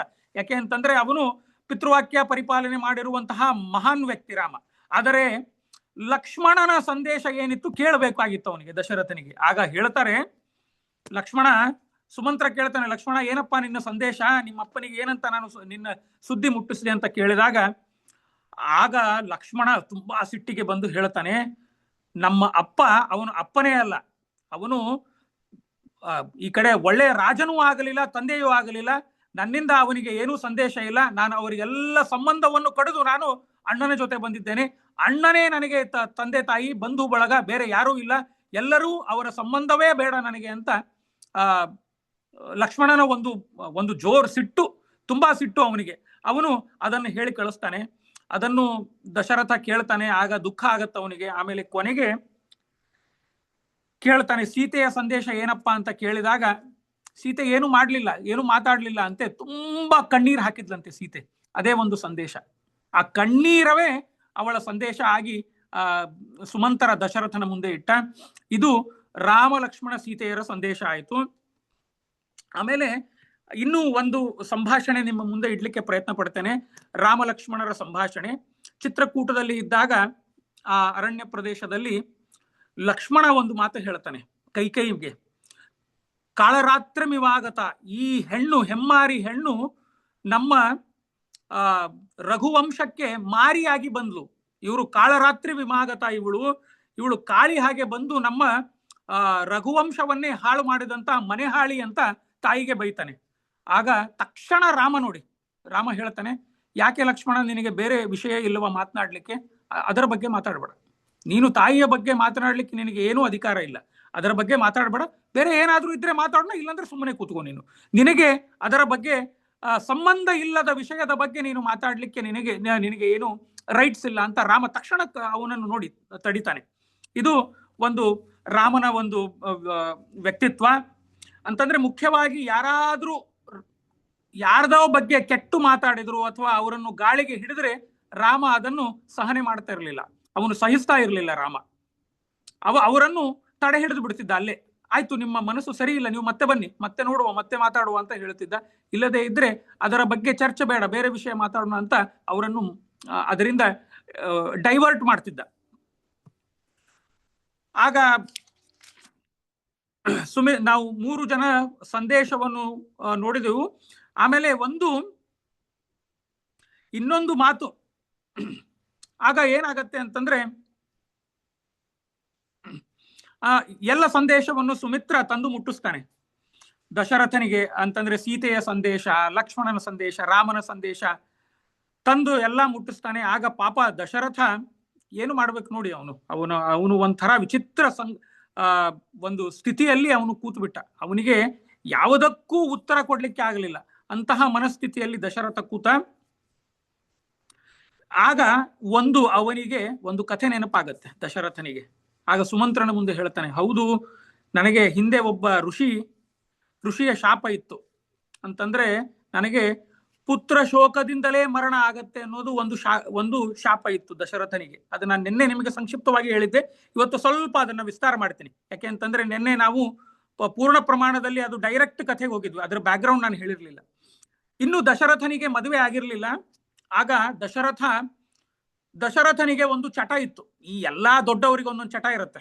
ಒಂದು ಚಟ ಇತ್ತು. ಕೆಲವರು ಇಸ್ಪೇಟ್ ಆಡ್ತಾರೆ, ಕೆಲವರು ಕುಡಿತಾರೆ, ಕೆಲವರು ಇನ್ನೇನೇನೋ ಚಟ ಇರುತ್ತೆ. ದಶರಥನಿಗೆ ಒಂದು ಚಟ ಇತ್ತು, ರಾತ್ರಿ ಬೇಟೆ ಆಡ್ಲಿಕ್ಕೆ ಹೋಗುದು. ಅವನಿಗೆ ಒಂದು ಕಲೆ ಇತ್ತು, ಅವನಿಗೆ ಒಂದು ಕೌಶಲ ಇತ್ತು ದಶರಥನಿಗೆ. ಈಗ ಹೇಗೆ ಲಕ್ಷವೇದ ಅದು ಎಲ್ಲ ಮಾಡಿದ್ರಲ್ಲ ಅರ್ಜುನ, ಇವನು ಶಬ್ದವೇದ ಮಾಡ್ತಿದ್ದ. ರಾತ್ರಿ ಎಲ್ಲೋ ಒಂದ್ ಕಡೆ ಬಚ್ಚಿ ಕೂಡೋದು, ಪ್ರಾಣಿಗಳ ಶಬ್ದದಿಂದ ಆ ಶಬ್ದದಲ್ಲಿಯೇ ಬಾಣ ಹೊಡೆದು ಆ ಪ್ರಾಣಿಯನ್ನು ಹತ್ಯೆ ಮಾಡೋದು, ಬೇಟೆ ಆಡೋದು ಒಂದು ಚಟ ಇತ್ತು ಇವನಿಗೆ. ಅದು ರಾತ್ರಿ ಬೇಟೆ ಆಡೋದು ಚಟ ಇತ್ತು. ಒಂದು ದಿನ ಏನಾಗಿದೆ, ಅವನು ಬೇಟೆ ಆಡ್ಲಿಕ್ಕೆ ಹೋಗಿರ್ತಾನೆ. ಬೇಟೆ ಆಡ್ಲಿಕ್ಕೆ ಹೋದಾಗ ಒಂದು ಸರೋವರದಲ್ಲಿ ಒಂದು ಶಬ್ದ ಬರುತ್ತೆ. ಆನೆ ಸೊಂಡಲೆ ಹಾಕಿ ಆ ನೀರು ಕುಡಿಬೇಕಾದ್ರೆ ಏನು ಶಬ್ದ ಬರುತ್ತಲ್ಲ, ಆ ಶಬ್ದ ಬಂದಾಗ ಆ ಶಬ್ದಕ್ಕೆ ಬಾಣ ಬಿಡ್ತಾನೆ. ಆ ಶಬ್ದಕ್ಕೆ ಬಾಣ ಬಿಟ್ಟಾಗ ಒಬ್ಬ ಋಷಿ ಕುಮಾರನಿಗೆ ಹೋಗಿ ಅದು ಬಾಣ ತಾಕತ್ತೆ. ಅದನ್ನೇ ನಾವು ಹೇಳಿದ್ವಿ. ರಾಮಾಯಣದಲ್ಲಿ ಎಲ್ಲೂ ಕೂಡ ಅವನ ಹೆಸರು ಹೇಳಲ್ಲ, ಯಾರು ಋಷಿಕುಮಾರ ಅಂತ. ಶ್ರವಣ ಕುಮಾರ ಹಾಗೆ ಹೀಗೆ ಅಂತ ಹೇಳ್ತಾರೆ. ಅದು ಶುದ್ಧಾಂಗ ಶುದ್ಧ ತಪ್ಪು. ನಾನು ತಾತ್ಪರ್ಯ ನಿರ್ಣಯ ನೋಡಿದೆ, ಅಲ್ಲಿ ಆಚಾರ್ಯರು ಅದನ್ನ ಪರಿಗ್ರಹಣೆ ಮಾಡಿಲ್ಲ. ಹೀಗಾಗಿ ಹೆಸರು ಬಿಟ್ಟುಬಿಡಿ, ಕಥೆ ಮಾತ್ರ ಹಿಡ್ಕೊಳ್ಳಿ, ಕಥೆಯ ಸಂದೇಶ ಮಾತ್ರ ಹಿಡ್ಕೊಳ್ಳಿ, ಹೆಸರು ಬಿಟ್ಬಿಡಿ. ಆಗ ದಶರಥ ಮಹಾರಾಜ ಅಲ್ಲಿಗೆ ಹೋಗ್ತಾನೆ. ಅಲ್ಲಿಗೆ ಹೋದಾಗ ಆ ರಾಜಕುಮಾರ ಬಿದ್ದಿರ್ತಾನೆ. ಆಗ ಇನ್ನೂ ಅವನ ಪ್ರಾಣೋತ್ಕ್ರಮಣ ಇನ್ನೇನು ಆಗ್ತಾ ಇರುತ್ತೆ. ಆ ಸಮಯದಲ್ಲಿ ಅವನು ಹೇಳ್ತಾನೆ, ದಶರಥ ಹೇಳ್ತಾನೆ, ಅಲ್ಲ ನೀನು ಬ್ರಹ್ಮಜ್ಞಾನಿ, ನಿನ್ನನ್ನು ಹತ್ಯೆ ಮಾಡಿ ನಾನು ಬ್ರಹ್ಮಹತ್ಯಾ ದೋಷ ಬಂತು ನನಗೆ ಅಂತ ಹೇಳಿದಾಗ, ಆಗ ಅವನು ಆ ಋಷಿಕುಮಾರ ಹೇಳ್ತಾನೆ, ಇಲ್ಲ ಇಲ್ಲ ಇಲ್ಲ, ನಾನು ಬ್ರಾಹ್ಮಣ ಅಲ್ಲ, ನಾನು ನನ್ನ ತಂದೆ ವೈಶ್ಯ, ನನ್ನ ತಾಯಿ ಶೂದ್ರ ಸ್ತ್ರೀ. ಅಂತಂದ್ರೆ ವೈಶ್ಯ ಮತ್ತೆ ಶೂದ್ರ ಸ್ತ್ರೀಯ ದಾಂಪತ್ಯದ ಫಲವಾಗಿ ನಾನು ಹುಟ್ಟಿದ್ದೆ. ಇದು ಇಂಟರ್ ಕಾಸ್ಟ್ ಮ್ಯಾರೇಜ್, ಇದು ಅದರಿಂದ ಹುಟ್ಟಿದ್ದೆ, ನಾನು ಬ್ರಾಹ್ಮಣ ಅಲ್ಲ ಅಂತ. ನೋಡಿ, ಹಿಂದಿನ ಕಾಲದಲ್ಲಿ ಮುಖ್ಯವಾಗಿ ಜಾತಿಯ ವ್ಯವಸ್ಥೆಯೇ ಇರಲಿಲ್ಲ, ಕೇವಲ ವರ್ಣಾಶ್ರಮ ಧರ್ಮ, ಅದು ಅಷ್ಟೇ, ಜಾತಿಯ ವ್ಯವಸ್ಥೆ ಇರಲಿಲ್ಲ. ಅಂತಂದ್ರೆ ಮತ್ತೆ ನಾನು ಮುಂದೆ ಹೋದಾಗ ಈಗ ಶಂಭೂಕನ ವಧೆ ಸಮಯದಲ್ಲಿ ಅದ್ರ ಬಗ್ಗೆ ಹೇಳ್ತೀನಿ. ಆಗ ಇವನು ಏನ್ ಮಾಡ್ತಾನಂತಂದ್ರೆ, ದಶರಥ ಆ ಹೆಣವನ್ನು ತಗೊಂಡು ಆ ವೃದ್ಧ ಋಷಿ ಮತ್ತು ಋಷಿಕೆ ಮುಂದೆ ತಗೊಂಡು ಹೋಗ್ತಾನೆ. ಎಲ್ಲವೂ ಹೇಳ್ತಾನೆ ಸಂಗತಿ ದಶರಥ.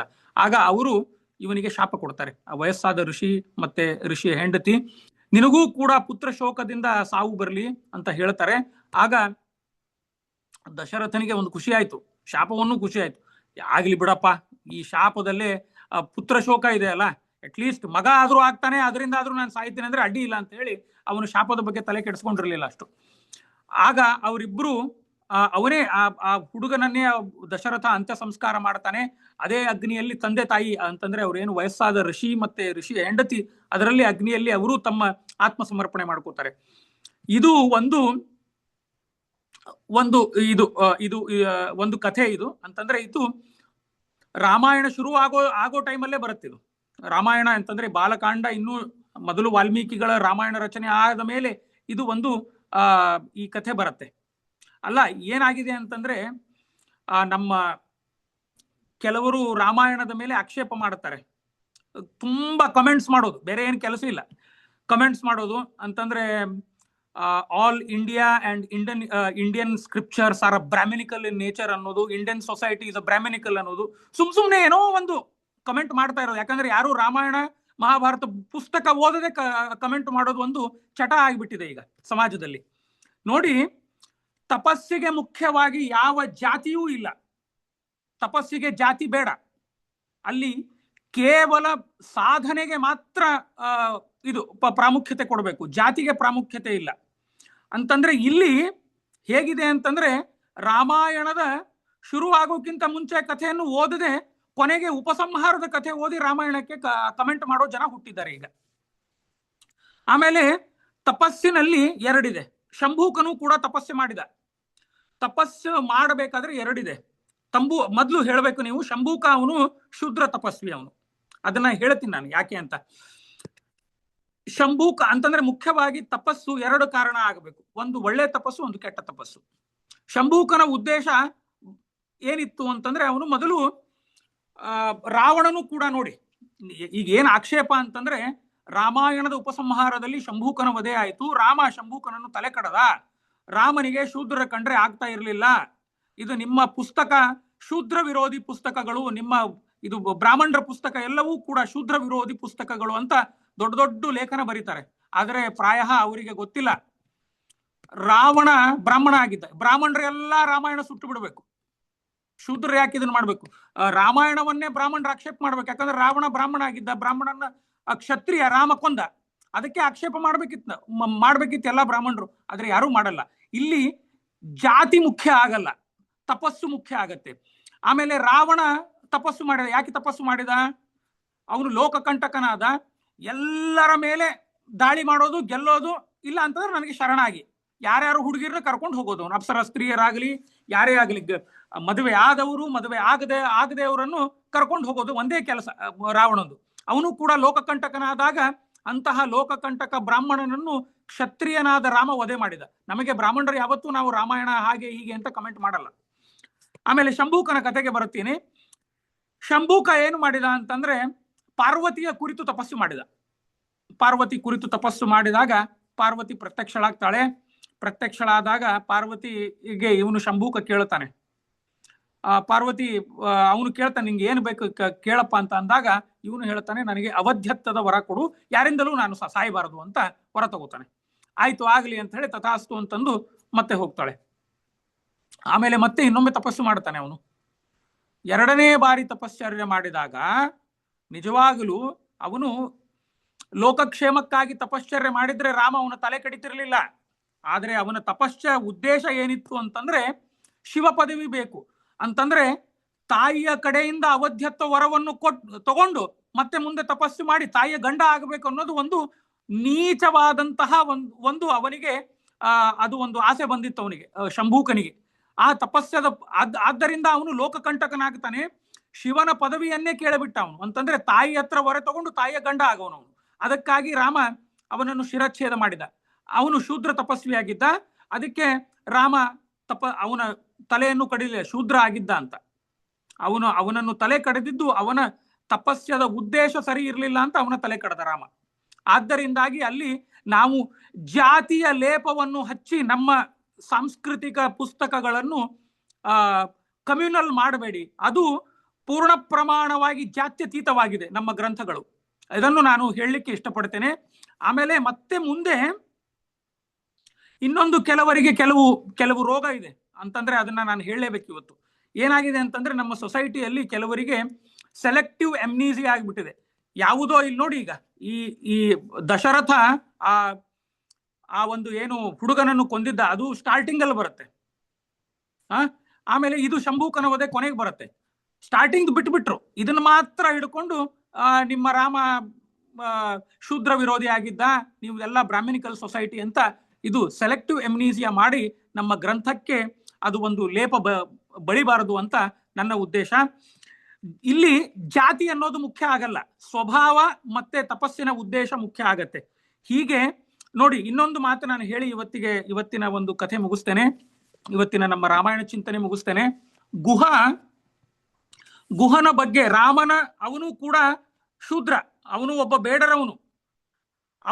ಅವನು ಎಷ್ಟು ಅವನಿಗೆ ವೈಷ್ಣವ ಪ್ರಜ್ಞೆ ಮತ್ತೆ ಎಷ್ಟು ವೈಷ್ಣವ ದೀಕ್ಷೆ ಇತ್ತು ಅಂತಂದ್ರೆ ನರಸಿಂಹ ಪುರಾಣದಲ್ಲಿ ಒಂದು ಮಾತು ಬರುತ್ತೆ, ಗುಹಾನಾಮ ಪರಮ ವೈಷ್ಣವ ಅಂತ. ಅಂತಹ ಗುಹ ಅವನು ರಾಮನಿಗೆ ಆತ್ಮೀಯನಾಗಿದ್ದ. ಅವನು ಮತ್ತೆ ನೋಡಿ, ಅವನು ಶೂದ್ರನೇ, ಅವನು ಲೋವರ್ ಕಾಸ್ಟೆ. ಹೀಗೆ ಇರಬೇಕಾದ್ರೆ ನಾವು ಮುಖ್ಯವಾಗಿ ತಪಸ್ಸಿಗೆ ಜಾತಿ ಬೇಡ, ತಪಸ್ಸಿಗೆ ಕೇವಲ ಸ್ವಭಾವ ಬೇಕು. ತಪಸ್ಸಿನ ಹಿಂದೆ ನಮ್ಮ ಭಾವನೆ ಇದೆ ಅನ್ನೋದು ಮುಖ್ಯ ಆಗತ್ತೆ ಅಂತ ಹೇಳ್ತಾ ಇವತ್ತಿನ ಈ ರಾಮಾಯಣ ಅನುಸಂಧಾನ ಮುಗಿಸ್ತಾ ಇದ್ದೇನೆ. ಓಂ ಸ್ವಸ್ತಿ. ಯತ್ಸರ್ವಗುಣ ಸಂಪೂರ್ಣಂ ಸರ್ವದೋಷ ವಿವರ್ಜಿತಂ ಪ್ರಿಯತಾಂ ಪ್ರೀತಯೇವಾಲಂ ವಿಷ್ಣುರ್ಮೇ ಪರಮಸ್ಸುಹೃತ್ ನಾಹಂ ಕರ್ತಾ ಹರಿಕರ್ತಾ ತತ್ಪೂಜಾ ಕರ್ಮಚಾಖಿಲಃ ತಥಾಪಿ ಮತ್ಕೃತಾ ಪೂಜಾ ತತ್ಪ್ರಸಾದೇನ ನಾನ್ಯಥಾ ತದ್ಭಕ್ತಿ ತತ್ಫಲಂ ತತ್ಮಹ್ಯಃ ಪುನಃ ಪುನಃ ಕರ್ಮನ್ಯಾಸೋ ಹರಾದೇವ ವಿಷ್ಣು ತೃಪ್ತಿಕರಃ ಸದಃ. ಯತ್ಸರ್ವಗುಣ ಸಂಪೂರ್ಣಂ ಸರ್ವದೋಷ ವಿವರ್ಜಿತಂ ಪ್ರಿಯತಾಂ ಪ್ರೀತಯೇವಾಲಂ ವಿಷ್ಣುರ್ಮೇ ಪರಮಸ್ಸುಹೃತ್ ರಾಮಂ ಸುರೇಶ್ವರಂ ಗಣ್ಯಗುಣಾಭಿರಾಮಂ ಸಂಪ್ರಾಪ್ಯ ಸರ್ವಕಪಿವೀರವರೈ ಸಮೇತ ಚೂಡಾಮಣಿಂ ಪವನಜಃ ಪದಯೋ ನಿಧಾರ್ಯ ಸರ್ವಾಂಗೈ ಪ್ರಣತಮಸ್ಯ ಚಕಾರ ಭಕ್ತ್ಯ ರಾಮೋಪಿ ನಾನ್ಯದನುದಾತು ಮಮಶ್ಚ ಯೋಗ್ಯ ಮತ್ಯಂತ ಭಕ್ತಿ ಭರಿತ ವಿಲಕ್ಷ ಕಿಂಚಿತ್ ಸ್ವಾತ್ಮ ಪ್ರದಾನ ಮಧುಕಂ ಪವನಾತ್ಮಜಸ್ಯ ಕುರ್ವನ್ ಸಮಾಶ್ರದಂ ಪರಮಾಭಿತುಷ್ಟಃ. ಓಂ ಸ್ವಸ್ತಿ. ಶ್ರೀಕೃಷ್ಣಾರ್ಪಣಮಸ್ತು. ಮಧ್ವೇಶಾರ್ಪಣಮಸ್ತು. ಏನಾದರೂ ಪ್ರಶ್ನೆ ಇದ್ರೆ ಕೇಳ್ಬೋದು.